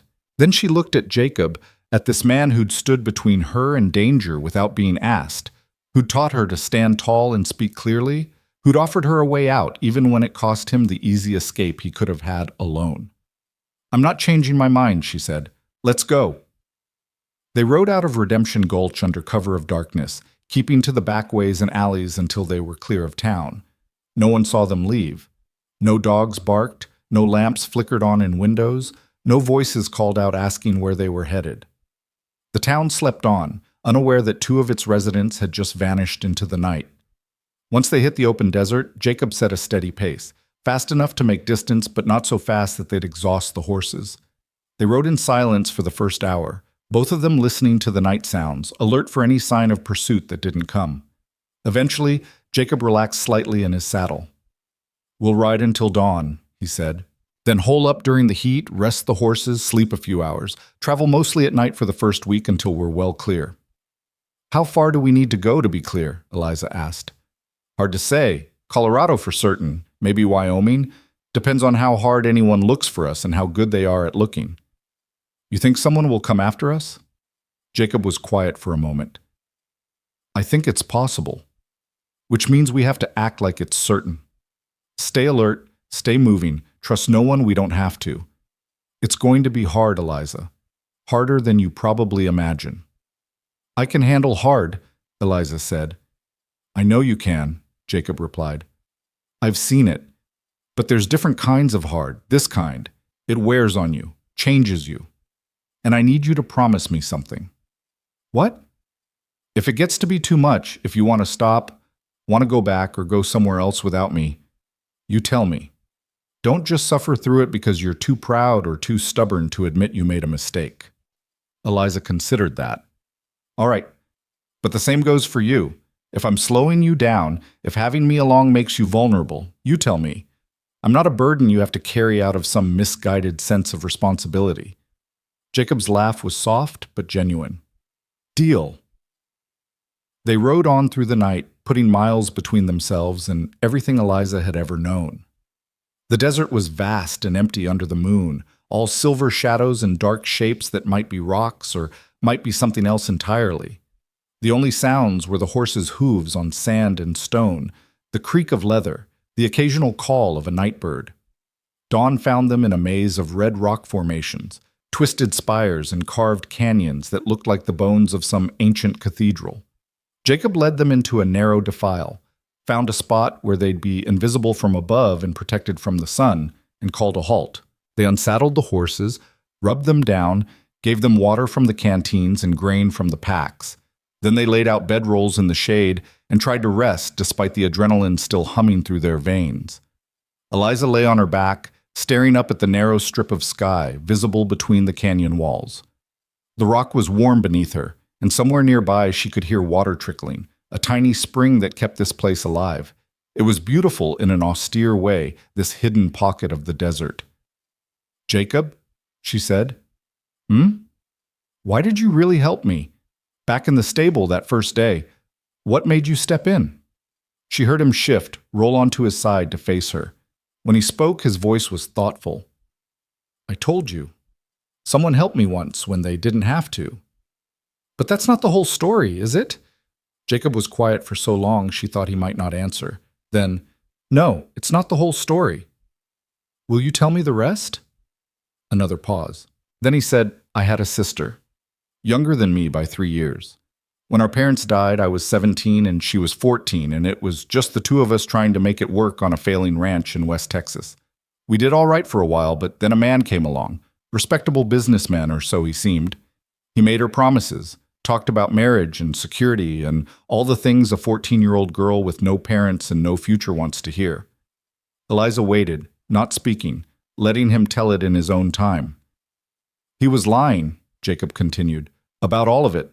What he wanted was, well, let's just say his intentions weren't honorable. And when she figured it out and tried to leave, he got mean about it, beat her bad enough she couldn't walk for a week. Told her if she told anyone, he'd make sure I had an accident. She was terrified, so she kept quiet. Until one day she couldn't keep quiet anymore. What happened? Eliza asked softly. I found out. Went to confront him. He laughed at me. 17-year-old kid with a borrowed rifle and more anger than sense. Said he'd do what he wanted and there wasn't a thing I could do about it because he had money and connections and I had nothing. But someone helped you. An old marshal happened to be passing through town that day. Saw me standing outside the man's business, saw whatever was on my face, asked what was wrong. I told him, didn't think he'd believe me, didn't think he'd care. But he did.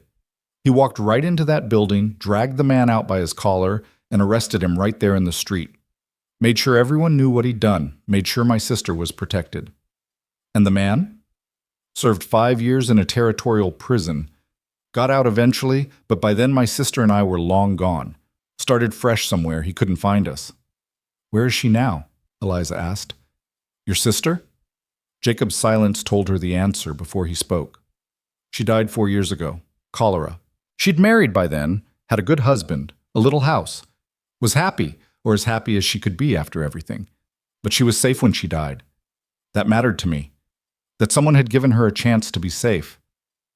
So when you saw me in that stable, I saw my sister, Jacob finished. Saw what could have happened if that marshal hadn't cared enough to help. And I thought, if I can do the same for someone else, then maybe that means something. Maybe that's how we pay back the debts we can't pay to the people who originally saved us. Eliza felt tears prick her eyes. I'm sorry. About your sister. Me too. Jacob rolled onto his back again, looked up at the sky. But she had a life because someone chose to help. That's more than a lot of people get. And if I can give that same chance to someone else, then maybe her life meant something beyond just the years she was here. They lay in silence for a while, each lost in their own thoughts. Then Eliza said, "Thank you for telling me." "Thank you for asking," Jacob replied, "and for not running when things got complicated. Most people would have." "Most people are smarter than me," Eliza said, but she was smiling when she said it. They slept a few hours, woke to the worst of the day's heat, and forced themselves to eat even though neither was particularly hungry. Then they waited out the afternoon in the shade, checking the horses, repacking supplies, preparing for another night of hard riding. As the sun lowered toward the horizon and the temperature began to drop, Jacob studied the maps he'd brought. "We'll aim for a town called Silver Creek," he said. "It's about 3 days north of here if we make good time. Big enough to resupply without attracting attention, small enough that we won't have to answer too many questions." "And after Silver Creek?" "We keep moving. Follow the mountains north, stick to places where strangers are common enough not to be remarkable. Eventually we'll find somewhere we can settle for a while, catch our breath." "And then what?" Eliza pressed. "We can't run forever." "No," Jacob agreed. "But we can run long enough that whoever might be looking loses interest or gives up or moves on to easier targets. Give it 6 months, maybe a year. Then we can think about settling down properly." 6 months to a year of running. It sounded exhausting, but it also sounded like freedom in a strange way. Freedom from the past, from expectations, from the narrow groove her life had fallen into. And when Eliza thought about it like that, the exhaustion didn't seem so daunting. They rode out at dusk, heading north by northwest, following game trails and dry washes where the terrain would hide their passing. The landscape began to change as they climbed in elevation, less desert, more scrub pine and juniper, the air cooling noticeably as night fell. On the second day, they encountered their first challenge. A river crossing that should have been straightforward turned treacherous when Eliza's horse stumbled on the slick rocks of the riverbed. She managed to stay in the saddle, but the animal went down hard, thrashing in the current. Jacob was there instantly, grabbing the bridle, helping her control the panicked horse until they could get to the far bank. The horse was lame, not badly, but enough that it couldn't be ridden. They had no choice but to lead it, which cut their speed in half and put them behind schedule. "We'll have to trade it out in Silver Creek," Jacob said, examining the horse's leg. "Can't afford to be slowed down like this." "Will it be all right?" Eliza asked, feeling guilty even though the accident hadn't been her fault. "Should be. Just needs rest. But we can't give it the time it needs, so we'll have to find someone who can." He looked at her, his expression softer than usual. "These things happen. Don't blame yourself." But Eliza did blame herself. At least a little. She was the inexperienced one, the one who didn't know how to read trail conditions or handle a horse in rough terrain. She was learning, but learning took time they might not have. They pushed on, taking turns riding Jacob's horse while the other walked. It was grueling work, made worse by the knowledge that every hour they were delayed was an hour someone might be gaining on them. But there was nothing to be done about it except keep moving. They reached Silver Creek on the evening of the 5th day, later than planned and more exhausted than Eliza had ever been in her life. The town was bigger than Redemption Gulch, maybe 200 people, with a proper main street and several stores and even a small hotel. "We'll get a room," Jacob said. "Proper beds, hot food, a real night's sleep. We've earned it." "Is that safe?" Eliza asked. "Safe as anything is right now. And you're dead on your feet. Another night sleeping on rocks, and you'll be no use to anyone." They found a livery stable first, arranged to board the horses and sell the lame one to a rancher who was willing to let it heal up properly. Then they walked to the hotel, their saddlebags over their shoulders, looking like exactly what they were, travelers who'd been on the trail too long and needed rest. The clerk at the desk took one look at them and asked, "One room or two?" Eliza and Jacob exchanged a glance. They'd been avoiding this question, this complication, by sleeping under the stars where room arrangements weren't an issue. But now, standing in a hotel lobby with curious eyes watching, they had to decide. "One," Jacob said firmly. "We're married. My wife and I." The clerk's eyebrows rose slightly, but he didn't question it, just handed over a key and pointed them upstairs. "Room 7. Bathhouse is out back if you need it. Dining room closes at 9. They climbed the stairs in silence, found the room, and locked the door behind them. It was small but clean. One bed, a washstand, a single chair by the window. The bed was the problem, the elephant neither of them wanted to address. Jacob set his bags down, moved to the window to check the sight lines. "I can sleep in the chair," he said without looking at her, "or on the floor, whatever makes you comfortable." "Jacob." Eliza waited until he turned to face her. "We've been traveling together for 5 days, sleeping 10 feet apart under the same sky. I think we can manage to share a room without anyone's virtue being compromised. I just don't want you to feel—" "I don't," Eliza interrupted, "feel compromised or uncomfortable or any of that. We're two people trying to survive and stay ahead of trouble. The arrangements are practical, not improper." Jacob studied her for a moment, then nodded. "All right, but I'm still sleeping in the chair. You take the bed." "We can share the bed," Eliza said, then felt her face heat. "I mean, you're still healing from being shot. You need proper rest. We're both adults. We can be sensible about this." "Eliza, don't argue with me," she said firmly. "You've been taking care of me for days. Let me return the favor. Take the bed. I insist." They compromised. Both slept in the bed but with quilts between them and their clothes on, proper and distant. It was awkward at first, both of them lying stiffly on their respective sides, hyper-aware of the other's presence.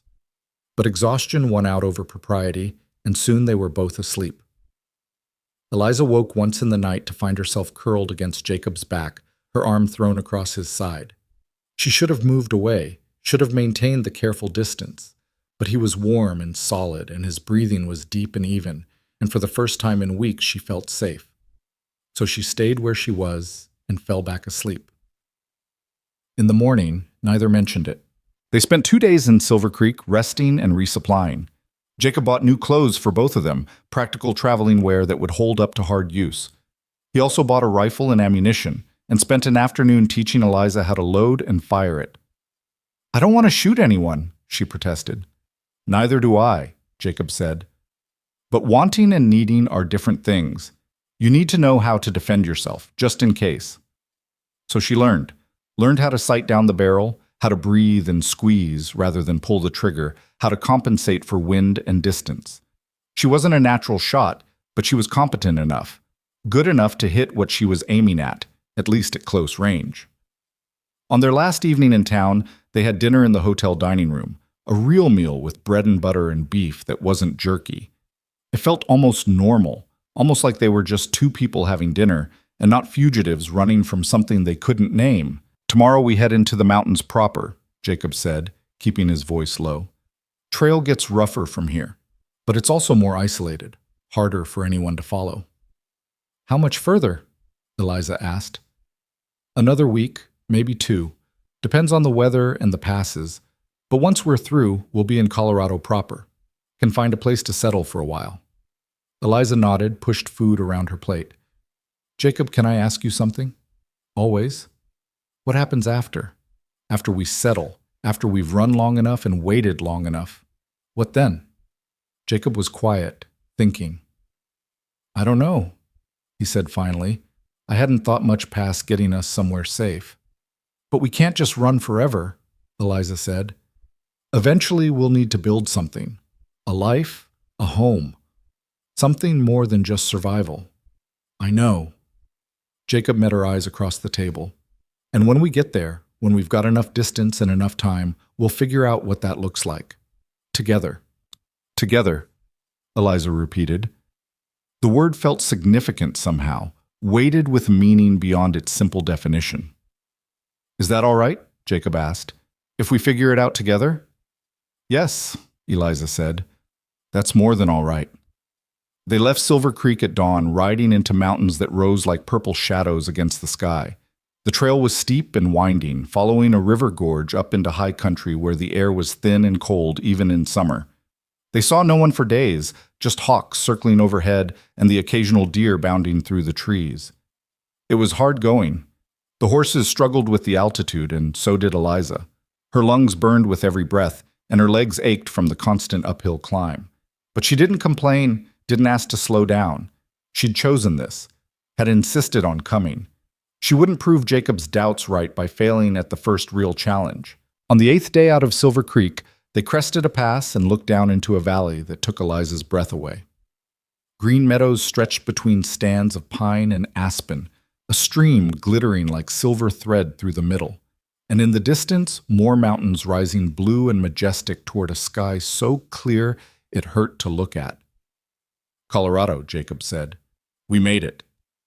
They descended into the valley as the sun lowered, following the stream until they found a spot that was sheltered and had good water and grass for the horses. They made camp as they had every night, efficiently, silently, each knowing their role. But tonight felt different. Tonight felt like they'd accomplished something, crossed some invisible line that meant they were safe, at least for now. After they'd eaten and the fire had burned down to coals, Eliza found herself sitting beside Jacob, their shoulders almost touching, staring up at more stars than she'd ever imagined existed. Thank you, she said quietly. For what? For letting me come, for not sending me away when you could have, for giving me a chance at something different. Jacob was quiet for a moment. Then he said, I should be thanking you. You could have stayed in that boarding house, could have found some way to make it work. But you chose to trust me instead, to put your life in the hands of someone you barely knew. That takes courage. Or foolishness, Eliza said with a small smile. Maybe both. Jacob shifted slightly, and suddenly his hand found hers in the darkness. His fingers were warm and calloused and steady. But I'm glad you did. I've been alone a long time, Eliza. Forgot what it was like to have someone to stand beside. To have someone who chose to stay even when leaving was easier. Eliza's breath caught. She looked at their joined hands, at the stars overhead, at this man who'd become so much more than just her boarder or her protector in such a short time. I'm glad too, she whispered. They sat like that for a long time, hands clasped, shoulders touching, two people who'd run from everything they knew and found something unexpected in the running, something worth holding on to. Whatever came next, whatever challenges or dangers or hardships, they'd face it together. That was enough. That was everything. They stayed in the valley for 3 days, letting the horses rest and recover, letting themselves do the same. It was the first time since leaving Redemption Gulch that they'd stopped moving with the constant pressure of pursuit at their backs, and the relief of it was almost overwhelming. Eliza found herself sleeping deeper than she had in years, waking to birdsong and mountain air so clean it made her lungs ache in a good way. On the 4th morning, they broke camp and continued north, following the valley until it narrowed into another pass. The terrain grew rougher, the trail less defined, until eventually there was no trail at all, just instinct and Jacob's ability to read the land, finding paths where Eliza saw only obstacles. They were 2 weeks into Colorado when they found it. The valley appeared without warning, revealed as they crested yet another ridge in a landscape that seemed composed entirely of ridges. But this one was different, sheltered on 3 sides by mountains that would break the worst of the winter winds, with a stream running through it that looked deep enough to survive drought, with meadow grass and stands of timber and soil that looked rich and dark. It was hidden, isolated, the kind of place you could live for years without seeing another soul unless you wanted to. Jacob reined in his horse, and Eliza pulled up beside him. They sat in silence, taking it in. This could work, Jacob said finally. Water, timber, game in the hills. Isolated, but not impossible to reach. We could build something here. Build what? Eliza asked, though her heart was already answering the question. A home, Jacob said simply. A real one, if you want to. Eliza looked at the valley spread out below them, at the promise of it, the possibility. A home. Not the boarding house she'd inherited, Not her father's dream that she'd tried and failed to keep alive, but something new, something they'd create together from nothing but work and will and whatever grace the land chose to give them. "Yes," she said, "I want to." They descended into the valley that afternoon and made camp near the stream. That night, sitting by the fire with the mountains black against the stars, they began to plan, not just survival anymore, but a future.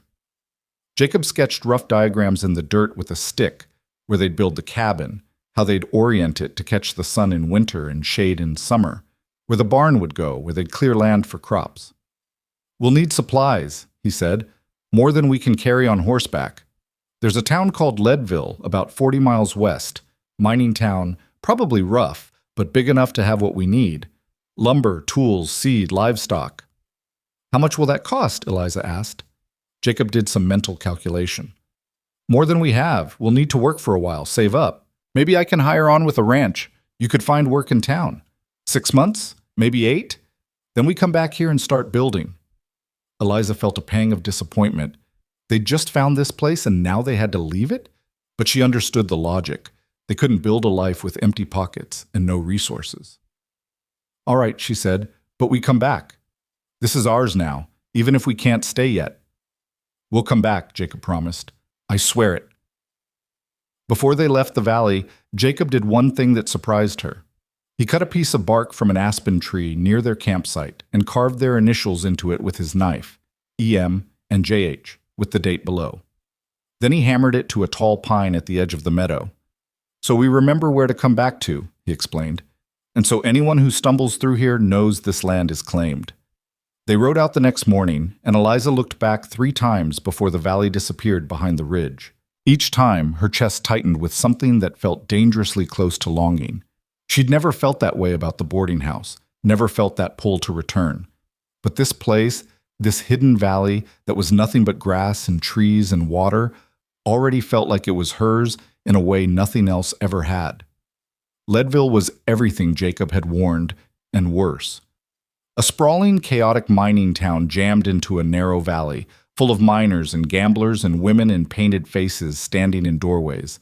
The streets were mud when it rained and dust when it didn't. The air smelled of wood smoke and human waste and desperation.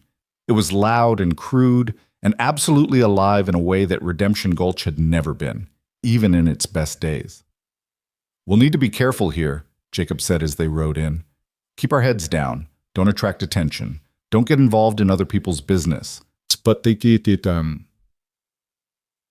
found a boarding house on the edge of town, cleaner than most, run by a stern-faced woman named Mrs. Kowalski, who asked no questions as long as the rent was paid on time. 2 rooms side by side, with a shared wall so thin they could hear each other breathing at night. Jacob found work within a week, hiring on with a freight company that ran supplies up to the mining camps in the high country. It was dangerous work. The roads were barely roads at all, more like suggestions carved into mountainsides. But it paid well. He'd leave at dawn and return after dark, exhausted and covered in dust, and he'd hand over his wages to Eliza, who kept careful track of every dollar saved. Eliza had a harder time finding work. The respectable positions, shop clerk, seamstress, teacher, were already filled. The less respectable ones she refused to consider, despite Jacob's assurance that he wouldn't judge her whatever she decided. Finally, she found work in a bakery, starting at 4 in the morning to help prepare bread and pastries for the day. The work was hot and hard and left her smelling permanently of yeast and cinnamon, but it was honest and it paid. They fell into a routine. Work, eat, save. Sleep in their separate rooms with that thin wall between them. On Sundays, when the freight didn't run and the bakery was closed, they'd take the horses up into the hills surrounding Leadville and pretend they were back in their valley. They'd talk about the cabin they'd build, the life they'd create. Jacob would describe in detail how he'd construct the walls, how he'd notch the logs so they'd fit tight against winter. Eliza would plan her garden, decide what vegetables she'd grow, where she'd plant flowers just for the beauty of it. "We should get married," Jacob said one Sunday afternoon. They were sitting by a stream, watching the horses graze, and the words came out of nowhere. Eliza's breath caught. "What?" "Married," Jacob repeated, looking at her with those steady gray eyes. "Properly, legally.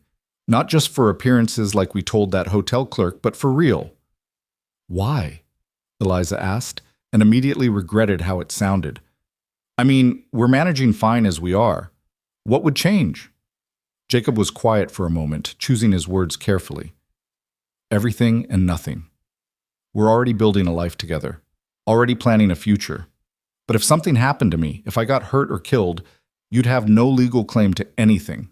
The land we're going to homestead, the cabin we build, all of it would go to my next of kin, which is nobody, but the territory wouldn't know that. They'd auction it off, and you'd be left with nothing. So this is about property rights, Eliza said, trying to keep the hurt out of her voice. No, Jacob said firmly. He took her hand, made her look at him. It's about protecting you, and it's about me wanting to stand up in front of witnesses and declare that you're mine and I'm yours, that we chose each other when we could have chosen to be alone. Property rights are just the practical part. The real part is that I love you, Eliza Moore, and I want everyone to know it. Eliza felt tears prick her eyes. He'd never said those words before. They'd grown close, grown fond, grown into each other like trees whose roots tangle underground. But love, that word carried weight and promise and terror all mixed together. You don't have to answer now, Jacob said quickly, misreading her silence. I just wanted you to know, wanted you to think about it. Yes, Eliza said. Yes, you'll think about it? Yes, I'll marry you. Eliza squeezed his hand. Today, tomorrow, whenever you want. Yes. Jacob's face transformed, relief and joy breaking through the careful control he usually maintained. He pulled her close, and she went willingly. Let herself be held by this man who'd stood between her and danger, who'd taught her to be brave, who'd given her a chance at a life she'd never imagined possible. I love you too, she whispered against his chest. I should have said it first. I love you. They were married a week later in a brief ceremony at the Leadville courthouse.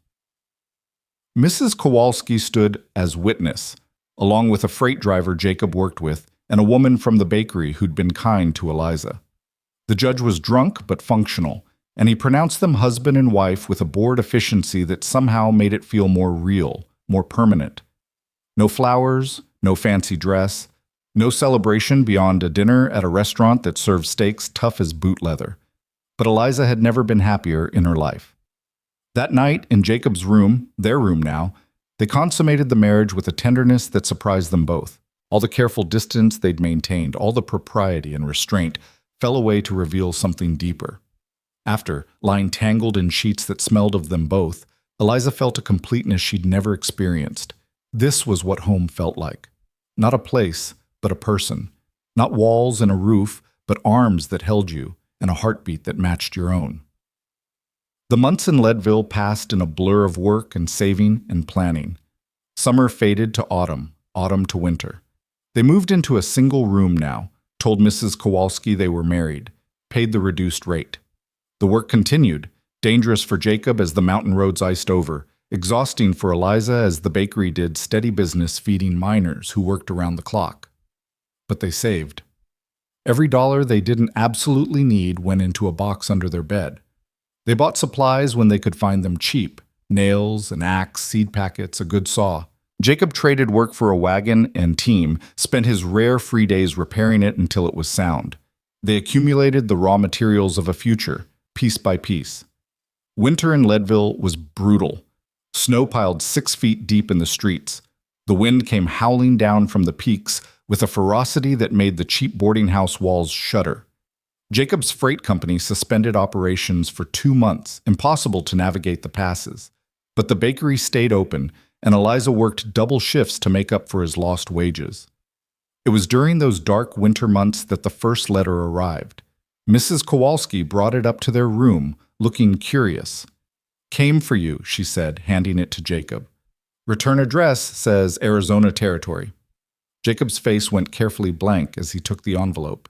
He waited until Mrs. Kowalski left, then opened it with hands that weren't quite steady. Eliza watched him read, saw the tension build in his shoulders. What is it? Marshall Wyatt, Jacob said quietly. He tracked us down. Wants us to know that Henry Beck was arrested 3 months ago. Turns out he was working with the Kellers all along, feeding them information about who was vulnerable. When the Kellers died, he panicked and tried to run, got caught at the border. "So it's over?" Eliza asked. "We're safe?" Jacob kept reading. He says the men the Kellers worked for were a group of land speculators out of Tucson. With Beck arrested and the Kellers dead, their operation collapsed. No one's looking for us. No one cares. We're free. The relief was so overwhelming that Eliza had to sit down. Free. After months of looking over their shoulders, of jumping at shadows, of wondering when the past would catch up, they were free. "Tom says the boarding house is still there," Jacob continued. "Bank's been managing it, keeping it maintained. If we wanted to come back, we could probably reclaim it." Eliza's first instinct was to laugh. Go back? After everything they'd been through, everything they'd built together? But she saw from Jacob's expression that he was serious, that he was offering her a choice. "Do you want to go back?" she asked. "No," Jacob said immediately. "But I wanted you to know you could. If you regretted leaving, if you missed your old life—" "I don't," Eliza said firmly. "That life is gone. The woman who lived it is gone. I'm someone different now. We're different, and I want to keep moving forward, not back." Jacob's relief was visible. He set the letter aside, pulled her close. "Then we finish what we started. Come spring, we go back to our valley, and we build our home." They left Leadville in early April, as soon as the passes cleared enough to be passable.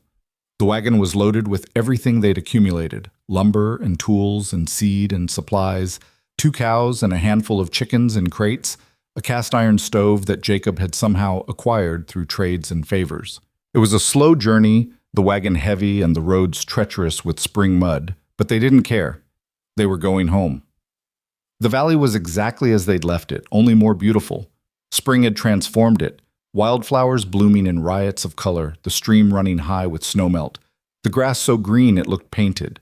The pine tree with their carved initials stood sentinel, marking the spot where they'd make their stand. They lived in the wagon that first month while Jacob felled trees and began constructing the cabin. Eliza helped where she could, learning to notch logs and chink gaps with mud and moss, but mostly she focused on establishing the garden and caring for the livestock. The work was endless and exhausting, but different from the grinding labor of the bakery or the boarding house. This work had purpose. This work was building something that would last. The cabin rose slowly, log by log, wall by wall. It was small by necessity.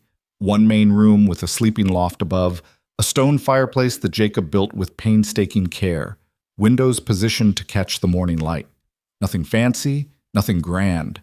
But every board and beam was placed with intention, with the knowledge that this was theirs, and would shelter them through whatever came.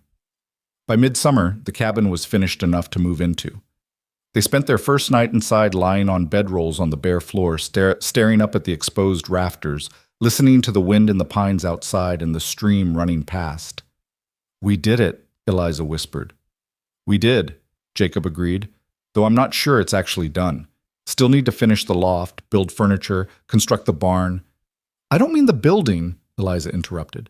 "I mean all of it. We left everything behind, crossed territories, survived winter in Leadville, came back here and built a home from nothing. We actually did it." Jacob pulled her closer. "No, you did it. I just followed your lead." "That's not true." "Isn't it?" Jacob's voice was warm with affection. "You're the one who insisted on coming. You're the one who chose this over safety and certainty. You're the one who stood in that stable and refused to back down, even when you were terrified. I just recognized something in you that you hadn't seen in yourself yet." "What's that?" "Strength," Jacob said simply. "The kind that doesn't quit. The kind that builds homes in hidden valleys because someone needs to, and if not you, then who?" Eliza felt tears slip down her temples into her hair. Happy tears, the kind that came from a contentment so deep it had nowhere else to go. "We should probably name this place," she said. "If we're going to live here, it needs a name." Jacob thought about it.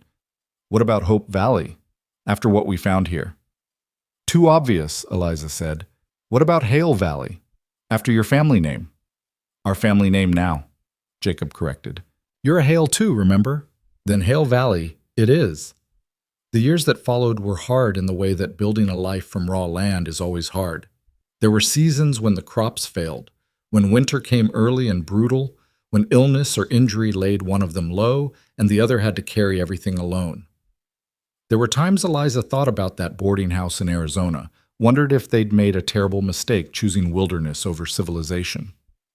But there were more times, far more times, when she'd stand on the porch of their cabin watching sunset paint the mountains gold and know with absolute certainty that this was exactly where she was meant to be. Their first winter in the cabin tested them. Snow fell for days, piling so high they had to dig tunnels to reach the barn where the livestock huddled. Food ran low, firewood ran lower. They burned furniture to stay warm, melted snow for water, rationed their supplies with grim arithmetic. There were nights Eliza thought they might not make it. Nights she watched Jacob's sleeping face by lamplight and memorized every line and scar in case she lost him. But spring came, as it always does, and they survived, as they always did. The second year was easier. They knew what to expect, had planned better, built a proper barn and smokehouse and root cellar. Jacob trapped furs through the winter and sold them at Leadville in the spring, bringing back supplies and news of the world they'd left behind. Eliza kept bees, sold honey, perfected her garden until she could grow enough to sustain them through the lean months. The third year, Eliza discovered she was pregnant. She told Jacob on a morning in early autumn when the aspens were turning gold and the air had that particular clarity that comes before the first snow. They were sitting on the porch watching the valley wake up, and she just said it quietly, without preamble. "I'm going to have a baby." Jacob went very still. Then he turned to look at her, and his face held every emotion at once, joy and terror, and awe and love all mixed together. "Are you sure?" "I'm sure." He pulled her close, and she felt him shaking. "We're going to be parents," he said, like he was trying the words out, testing how they sounded. "Yes." "I don't know how to be a father," Jacob confessed. "Mine died when I was too young to learn from him." "And I don't know how to be a mother," Eliza said. "But we'll figure it out, like we figured out everything else." Their daughter was born the following spring, delivered by Eliza with Jacob's shaking hands helping, following instructions from a medical text they'd borrowed from Leadville. It was terrifying and messy and the most beautiful thing either of them had ever experienced. They named her Sarah, after Jacob's sister, and from the moment she drew her first breath, she changed everything. The cabin that had seemed adequate suddenly felt too small. Jacob added 2 rooms, working through the summer while Eliza nursed the baby and tried to keep up with everything else. By autumn, they had a proper house. Still humble, still rough, but with space to grow. 2 years later, a son arrived. Then another daughter. The house expanded again, grew a second story, acquired furniture that Jacob built in the long winter evenings. The barn got bigger, the livestock more numerous. The garden became an orchard. The orchard became a proper farm. Other families found Hale Valley eventually. Drawn by rumors of good land and people who'd made it work, they came tentatively at first. A young couple from Ohio, an older man fleeing a bad marriage in Kansas, a widow with 3 children and nowhere else to go. Jacob and Eliza welcomed them, helped them establish their own homesteads, shared knowledge and resources, and the occasional meal. The valley that had been empty and silent when they'd first arrived slowly filled with life. A dozen families, then 2 dozen. Someone built a general store, someone else established a sawmill. The need for a school became apparent when the children of the valley outnumbered the adults. "We could use one of our rooms," Eliza said one evening. Their youngest was 5 now, and there were 12 children in the valley who needed schooling. "I could teach them. I'm not formally trained, but I can read and write and cipher. That's more than most of them have access to otherwise." Jacob looked around their house, the home they'd built with their own hands, that had grown and changed and adapted as their family grew. "Are you sure? It'll be crowded, chaotic." "It'll be perfect," Eliza said. So one corner of their main room became a schoolhouse. Eliza taught reading and writing and arithmetic to a dozen children who arrived each morning and left each afternoon. She used whatever books the families could contribute, supplemented with lessons written on slates they'd ordered from Leadville. It wasn't much, but it was something. It was hope and possibility and investment in a future that extended beyond their own family. The years accumulated. Sarah grew tall and serious, taking after her father in temperament. The middle child, Daniel, was wild and laughing, always climbing something or chasing something. The youngest, Emma, was thoughtful and gentle, drawn to growing things the way Eliza had been. Jacob's hair went gray at the temples. Eliza found lines around her eyes when she looked in the mirror, evidence of years spent squinting at mountain distances and laughing at her children's antics. They weren't young anymore, weren't the desperate fugitives who'd fled Arizona with nothing but each other and hope. They were something better, something more. One autumn evening, 20 years after they'd first descended into Hale Valley with nothing but a wagon full of supplies and determination, Eliza stood on her porch watching the sun set behind the mountains.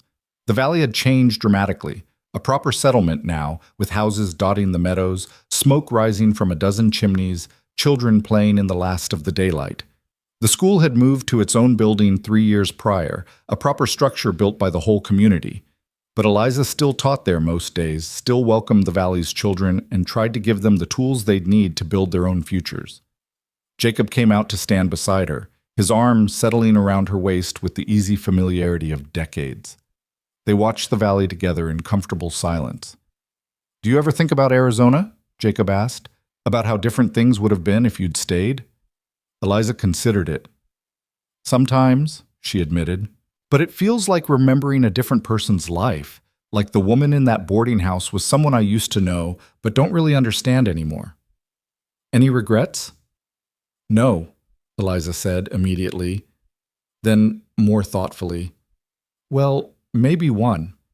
I wish I'd thanked that version of myself for being brave enough to leave, for choosing the hard path because it led somewhere better." "She was terrified," Jacob said. "I remember. Cornered in a stable by 4 men with nowhere to run." "But she didn't beg," Eliza said. "She stood her ground, and when someone offered her a way out, she took it, even though it meant abandoning everything safe and familiar. And look what she built." Jacob gestured at the valley. "A home, a family, a community. Not bad for someone who thought she had nothing to offer the world except clean sheets and hot meals." Eliza leaned into him, grateful for his solid warmth as the evening cooled. "We built it," she corrected. "Together." "Together," Jacob agreed. "Always together." They stood like that until the stars came out, until their children called them in for dinner, until the lamps in the valley below began to flicker on one by one. And Eliza thought about the long road that had brought her here, from that stable in Arizona where she'd been cornered and afraid, to this porch in Colorado, where she was safe and certain and surrounded by the life she'd chosen. It hadn't been easy. There had been moments she'd doubted, moments she'd been ready to give up, moments when survival felt like too much to ask, and thriving was an impossible dream. But she'd kept going. They'd kept going, step by step, choice by choice, building something from nothing, because someone had to, and why not them? That night, lying in bed with Jacob's breathing steady beside her and the sound of her children safe in their rooms, Eliza reflected on the strange journey that had brought her here. From terror to courage, from loss to finding, from running to standing still, from alone to beloved, from surviving to thriving, from one life to another completely.